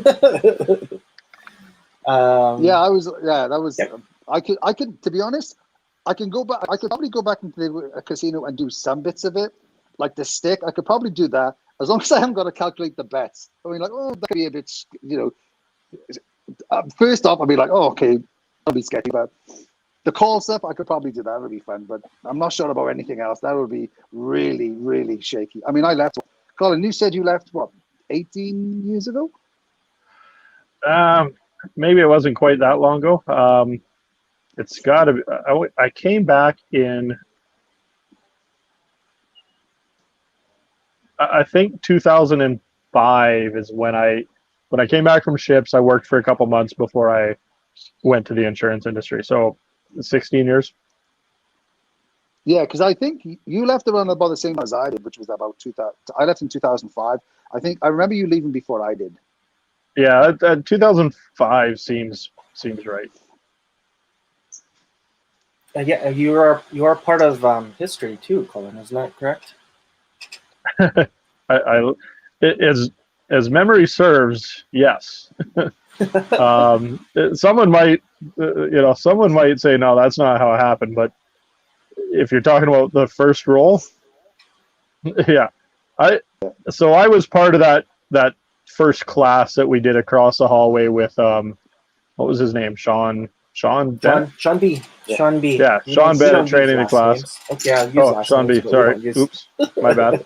Sean B. teaching the class, which that whole class, man, that was just some crazy times. Like it was so intense. Like I remember there being just shy of actual fist fights in that class.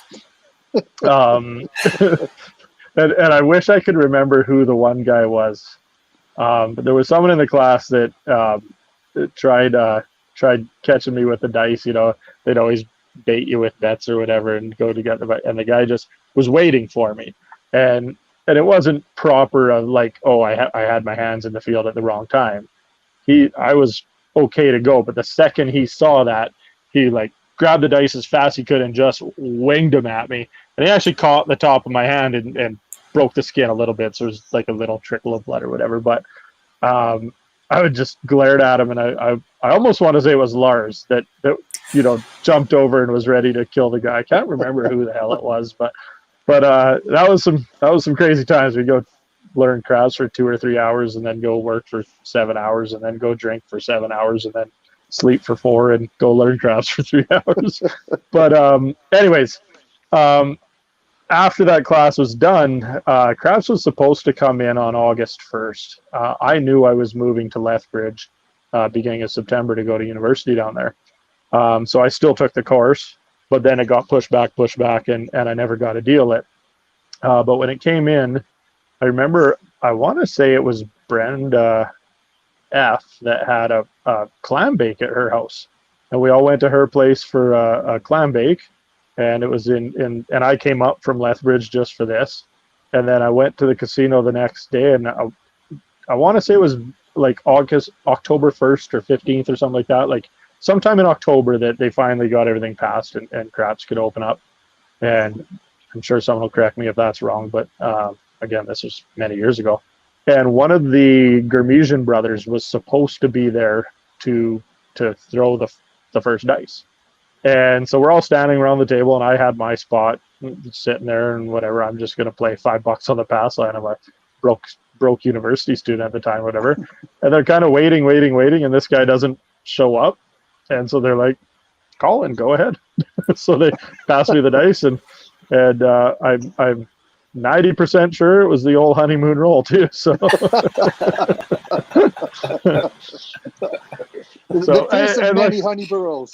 And I don't know if I've told that lie so many times I believe it now, or if that's how it actually happened. But I think that's how it actually happened.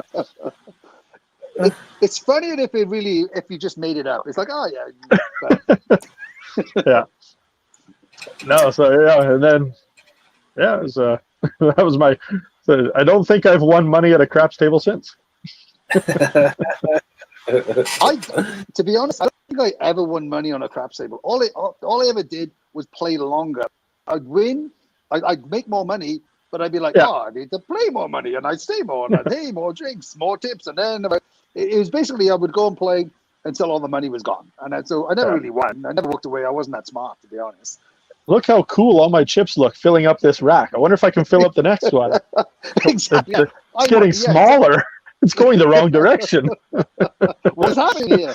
And what used to be well, what I find is anytime I play craps is like I might have made money, but I end up spending so much money for the dealers that I'm like, oh, there goes all my profits. I just gave it all to the dealers and whatever. But I'm an awful gambler. I don't, not in the sense that I have an addiction. I don't, I used to like it back in the day, but I'm sure I'm not the only one here. You start getting bills and kids and car payments and orthodontic appointment or payments, and gambling becomes a lot more real. It's one thing when you have that student loan money coming and stuff, you can spend it. But I was like, shit, the dentist just sent me another $2,000 bill, so I'm not very happy. I just lost 10. Yeah. No, I totally hear you there with it's different now. Like even like when we go to Vegas, it's not even about like slot machines or tables or anything. We've gone like so past that where it's like, well, let's just find something to eat or like entertainment or we you guys I think you worked with Nelson Hegedus back in the day. Yeah. Because he was living there and then a whole bunch of us, and not just like I know Rianne like visited him, but there's always like every year in October we would like just go and see him, and then he would like drive us around off the strip to all these places, and it was just way more fun than just like staying in a hotel and just playing on the tables, and so it was really cool. If I'm being perfectly honest, the reason I don't like gambling now, and you guys have touched on this lots, on this forum, it's not fun. The dealers now are so robotic. They have, zero personality. And it doesn't matter if you're in Vegas, if you're in Edmonton, they don't make the game fun. It's all just bang out the plastic or whatever, and there's very little banter back and forth. And any of us that have worked on ships where, I always, when I'm telling people what was ships like, I said, it was great. I said, we weren't even dealers, we were entertainers.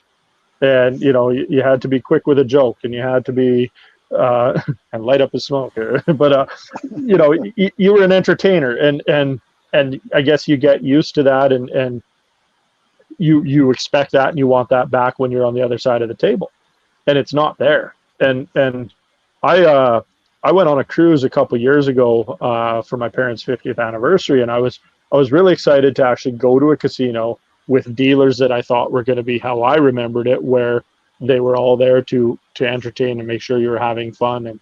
And I was going to talk to them about how, hey, I worked on cruise ships, and just like you are. And this is where I met my wife and all that stuff.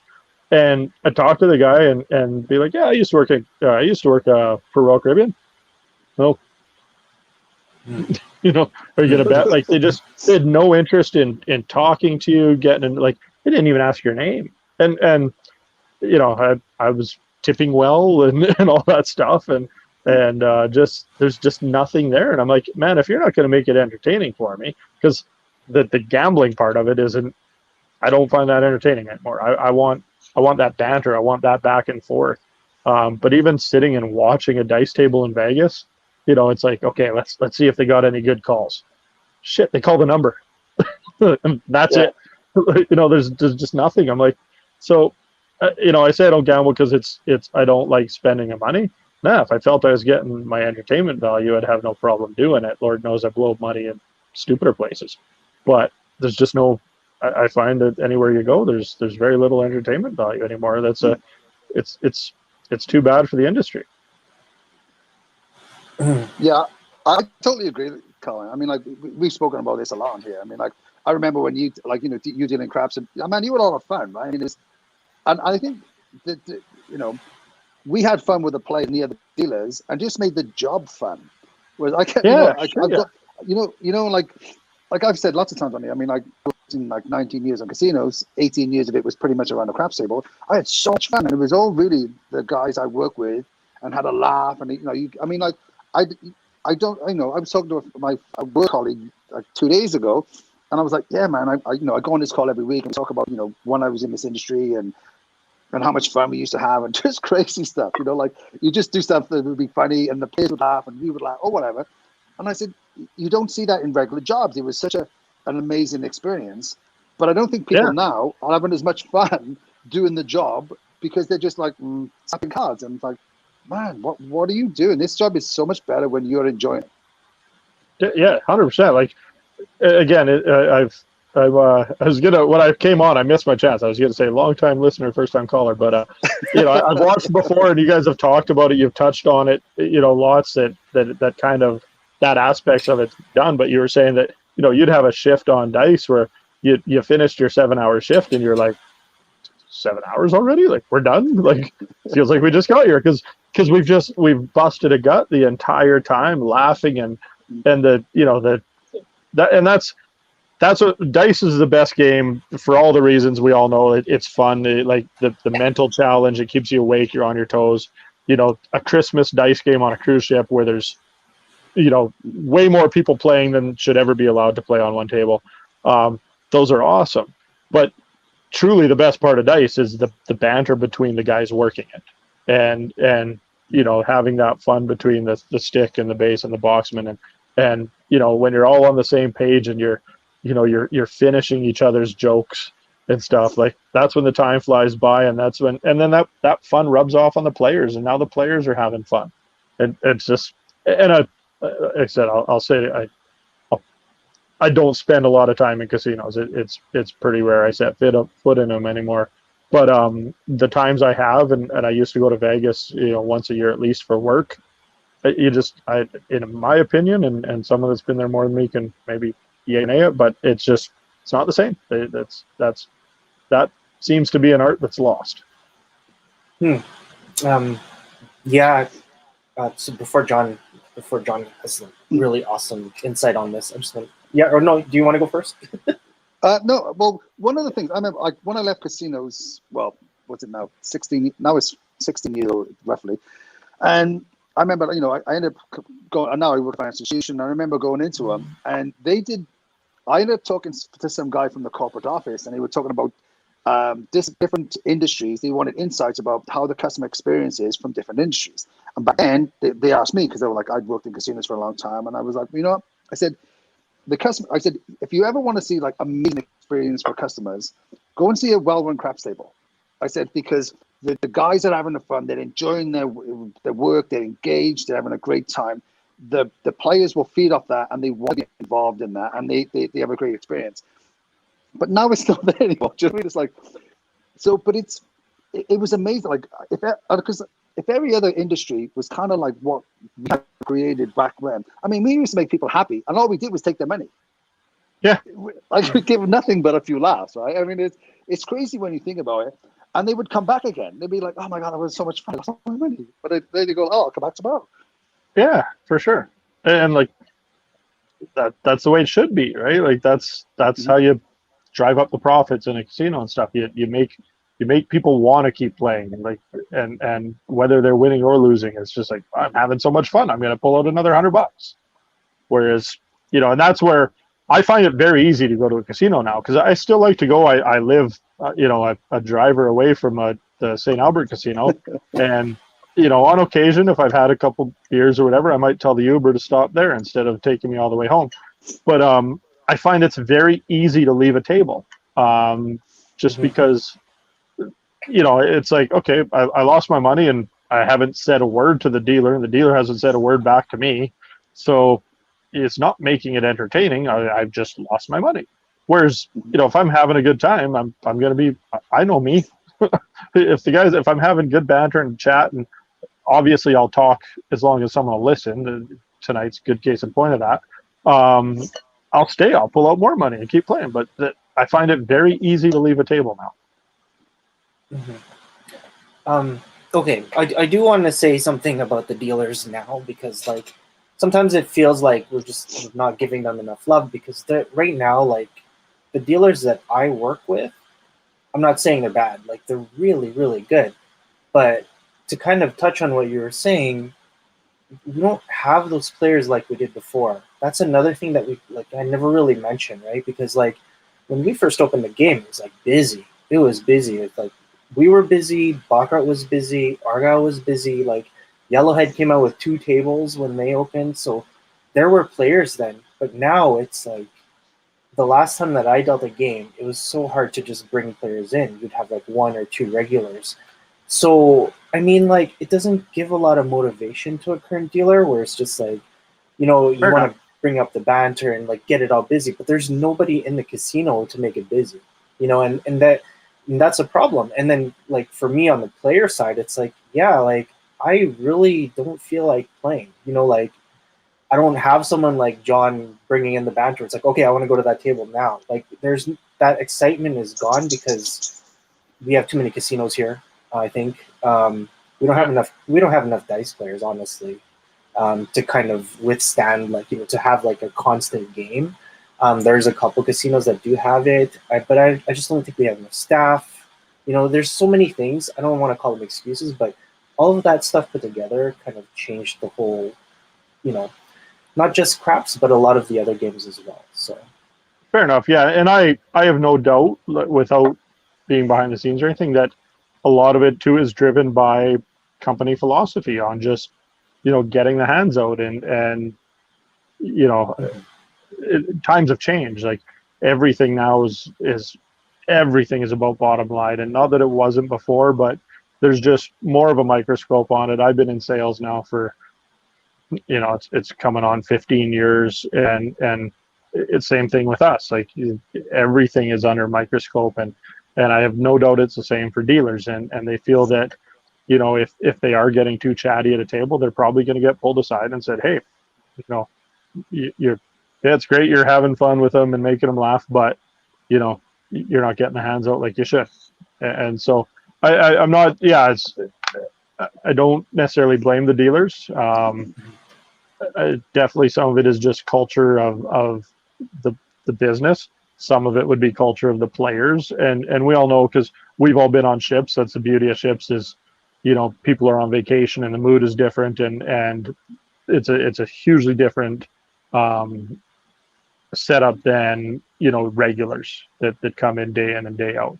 And I think for me personally, that's probably what ruined the casino for me, was going on ships and having that, okay, well, you don't like these guys, they're gone in a week and we'll get new ones, and they're on vacation, and they're all having fun, and they're treating gambling as entertainment because they're on vacation. And then you come back to land-based casinos where that's less of the case. A lot of it is your regulars, and it might be a problem, or it might be a habit, whatever, but it's just it's not as conducive to having as much fun as it was on ships. And I think once you get a taste of that, for me, it ruined everything else. But like I said, for the dealers today, I have no doubt that they're handcuffed by their by their management to probably a very large extent. And correct me if I'm wrong. Like I said, I have no background knowledge on that. That's just pure speculation. No, you have a point there. Here's another thing too. I mean, it's hard to find a lot of there are multi-game dealers. It's hard to find all-game dealers. And I don't blame people for not wanting to learn the games. In some instances, it's about money as well. So if you're going to put me into like training, I'm not making any tips. even if you pay me, I'm not making it. It's a huge sacrifice to like learn a game. Plus, I don't know if I have that guarantee that I'm going to pass. So there's a lot of like things now, and sometimes it's about the money, and I can completely understand that why somebody would not want to take the course. But then now, what happens there is that we don't have enough people that want to take a course. So then there's no Paigout training or there's no craps training, and now we don't have like people building up on their skills because we don't have enough people to do the training or a trainer. So I mean, there's so many things that kind of need to be addressed in the industry in order for it to kind of grow. So, but yeah, I mean, that's another thing that's kind of, you know, been brought up to the forefront the last few years. So. Would you like to come for a quick walk with me while I get another beer? For sure. I'd like to show you one thing that I'm living with in my trailer here. So they bring our meals up to us, but it's about probably a 300-yard walk in 25 below. So the meals are typically ice cold by the time they get here. So I've developed this little rig. I don't know how to turn the camera around, but I've got a heater on the floor. Where is it? Oh, crap. So heater on the floor there. But I took a beer box, cut a hole in it, and then you put the hole over the heater, and then you put your meal in the box. You leave it in there for a couple minutes, and it warms right up. So a little bit of redneck innovation there, but we can't use the microwave because there's about 8 trailers hooked up to this one generator. So if you use the microwave, you blow the breaker for 8 other guys, which is running their heaters. And then everyone's freezing their balls off, and you're not very popular the next morning. So that's like redneck ingenuity there. You've camped with me, John. You know that's kind of my forte. I remember you were still in university actually, and you did some creative thing where remember you had to like part of your university you did some, it was like a gun or something, and you had to shoot some targets, and you kind of made this thing, and you were like, yeah, this is like the dumbest shit ever, but I had to do it for my university. The other people had to. That was an optional art class I had to take to get my business degree. And you had to, I can't remember what the parameters were. I think you had to incorporate a toy somehow. So I went and bought like about 6 or 7 plain white t-shirts and 3 super soakers and filled them up with like just water-based paint and brought a drop sheet to college or to the extension campus for University of Lethbridge downtown. Set this thing up, and people just came around and shot these t-shirts with a super soaker, and the professor thought it was brilliant. I was like, this is, as a guy taking a business degree, I was like, this is the stupidest shit I've ever been involved in, but I passed. See, you were always creative. That's what I. Oh yeah. Yeah. I have a story because I wanted to say it before, but when we were doing that training, you did mention that it was like super stressful, and I remember that. But I remember the one thing that you did though, because we were throwing chips to like the stick, right? And then we would like grab the stack and we'd like hit it on the table, and we'd be throwing like 2, 3, or 4, and then they'd stick so that like whoever was on stick would just catch them. You taped the whole stack, like you taped it, and you're like, it's like, oh, give me a world like 4 each, right, or buffalo, and then you like threw the whole stack, and it was just spinning. But oh man, but we all just started laughing because like, well, man, we needed that. It was so funny, and it just caused this whole break, and it was just laughter. I just remember you doing that. It was so funny. Those chips were so dirty, I'm surprised I had to tape them.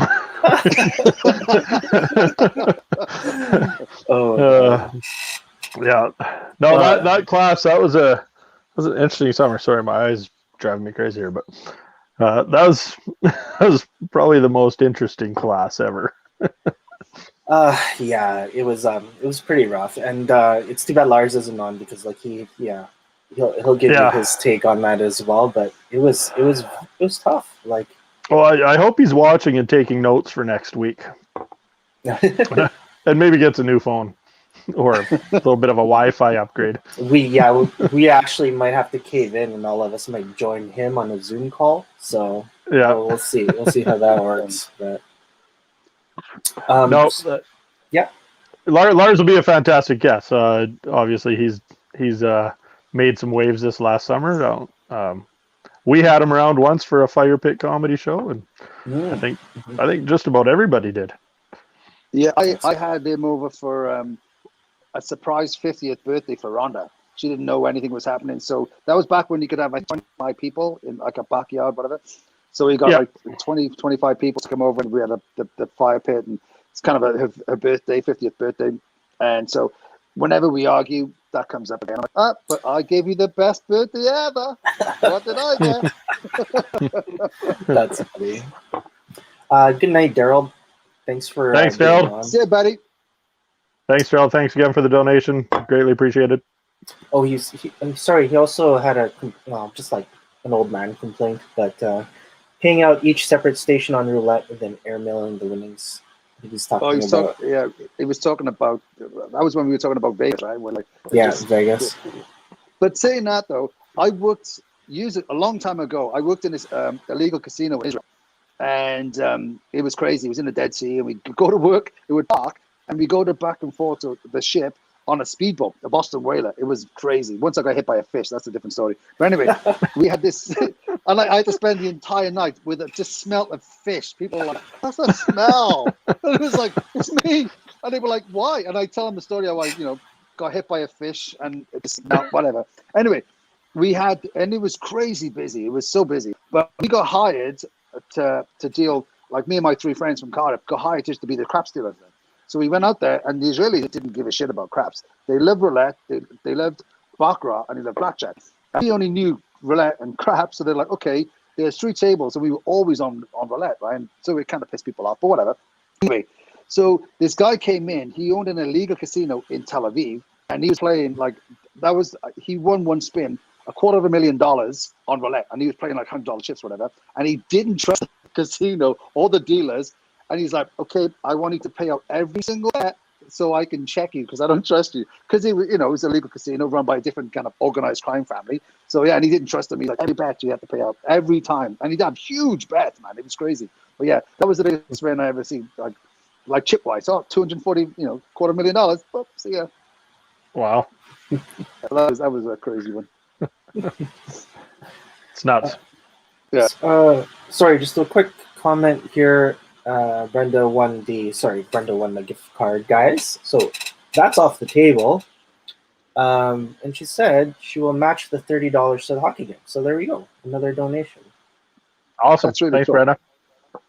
I love it. So Colin, yes. you came on and, originally you said, you thought you were a siege fella because, Lars wasn't here, but it's really been interesting to talk to you again. It's like I haven't spoke to you I think the last time we spoke was when we had the reunion years ago. That thing at Sherlock's, yeah.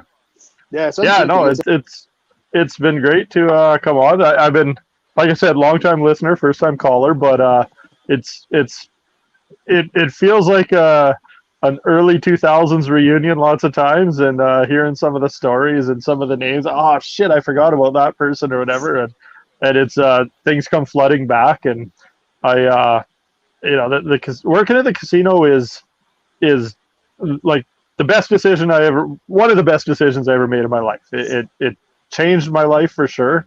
And obviously that's where I met my wife is because I ended up working at a casino. So, but it's watching this is it's a trip down memory lane every week. I don't get to watch it every week, but I tune in when I can, and sometimes I'll just find a time to watch 10 minutes or 15 minutes or whatever, and hope I catch the good stuff. But it's fun to watch. It's always, like I said, it's pretty interesting to hear some of the names and some of the stories, and you chuckle and shit, yeah, I remember that. You guys have both told a couple stories tonight I don't remember at all, and I guess maybe that's not so surprising either. Yeah. Exactly, yeah. So yeah, it may or may not have been you with socks. This is a 2-hour episode. Yeah, I have no recollection of that, but I am not denying it. This has been really So, cool. Hopefully, Colin, yeah. I don't know. If it would be great to see you again, man. Maybe like next week, whatever. If you're bored and you've got nothing else to do, if we can have just so talk to us how it's going for this, the game and stuff like that. If I'm not on the ice and I'm not asleep, shit. Even if I'm on the ice, maybe I bring the phone down and I just jump on for a quick 2 minutes or 3 minutes or whatever. That'd be great. Technologically, whatever you have to do, Jaylee, just send me the link again if it needs to be resent or whatever on Wednesday, and hopefully I can find some time to jump on. Yeah, no, it'd be great to see the updates that you're providing, and I hope that it's such an awesome opportunity for you. I hope that you actually do like a lot of taping and just like even just seeing like where you are right now and what you're doing with like the vent. Yeah, but everything would be great, right? So. It is. I never thought I'd be living in a trailer in the middle of February in a farmer's field east of Sherwood Park with drones flying overhead. And figuring how you can heat your food up with an old box of, an empty Coke box. That was a stroke of genius. You're a smart guy. Yeah. You should patent that shit. That's what. That's smart. I'm still working on my Halloween chocolate bar dispenser patent. If you guys saw that, I saw that. It was a little forceful. Hey, that the first one. It's like if you're gonna do something. Hey. I quoted him once already. Red green. The two quotes, right? If the women can't find you handsome, they should at least find you handy, and keep your stick on the ice. So it's two good things to live by. Old red green can't steer you wrong. Duct tape too. That's three things actually. You're gonna be duct taping skates and everything. So yeah, well, Facebook is where I've been putting videos so far of like the various. If you go, you can kind of see a quick setup of like how we have all of our trailers arranged. We all have them skirted in with tarps, and then a guy showed up. So it just, I'll tell one last story. I know we're at the 2-hour mark and you probably want to shut this down, but tell one last story. So we all came out here Tuesday. On Monday at about noon, Brent sent a quick email and said, hey, I noticed that nobody has tarped in their trailers. If you don't tarp around the bottom of your trailer, it'll be freezing and you won't be able to warm it up because the air underneath just takes all the heat away. So if you have tarps, bring them. If you have extra tarps, bring them and label them. Well, 10 minutes later, a guy says, well, will hay bales work? And Brent's like, yeah, hay bales are perfect. Within 2 hours, a semi-truck with probably 1,500 hay bales showed up, automatic unload. This guy just pulls up to beside all the trailers, hits a ram, it pushes all these hay bales off, and boom, we've got enough hay bales to skirt in 50 trailers, just like that. And it really speaks to kind of the dedication of the people involved and just the get it done attitude, and doesn't matter what gets thrown in our way, we're going to overcome it and make sure the game goes on and make sure we raise a shit ton of money for this cancer research we're doing. So it's pretty cool. No, it's really cool. I mean, it's really fun to catch up with you, and it's been awesome to hear the insiders. Most of us would never hear anything about the challenge you face, like keeping your food warm and keeping the trailer warm. 1,500 bales of hay. No, it's just so cool, Colin. I'm really impressed. Yeah. And I appreciate the opportunity to talk about it. Like I said, it's a thing that I think a lot of people don't realize the size of it, and I appreciate those who have donated already. And like I said, if you can, even if you can't donate, if you can drive out here and honk your horn, it's tough to understate tough to overstate how much that'll mean to the guys on the ice, and just those little things really picks up the spirits and it gives you the little kick in the ass you need to keep going when you think you might be done. That's really cool. Awesome. Okay, Colin, hopefully we can catch up with you next week. Sounds good, guys. Okay. You bet. Take care. Have a good one. Thank you. See you, buddy. Talk to you later. Bye.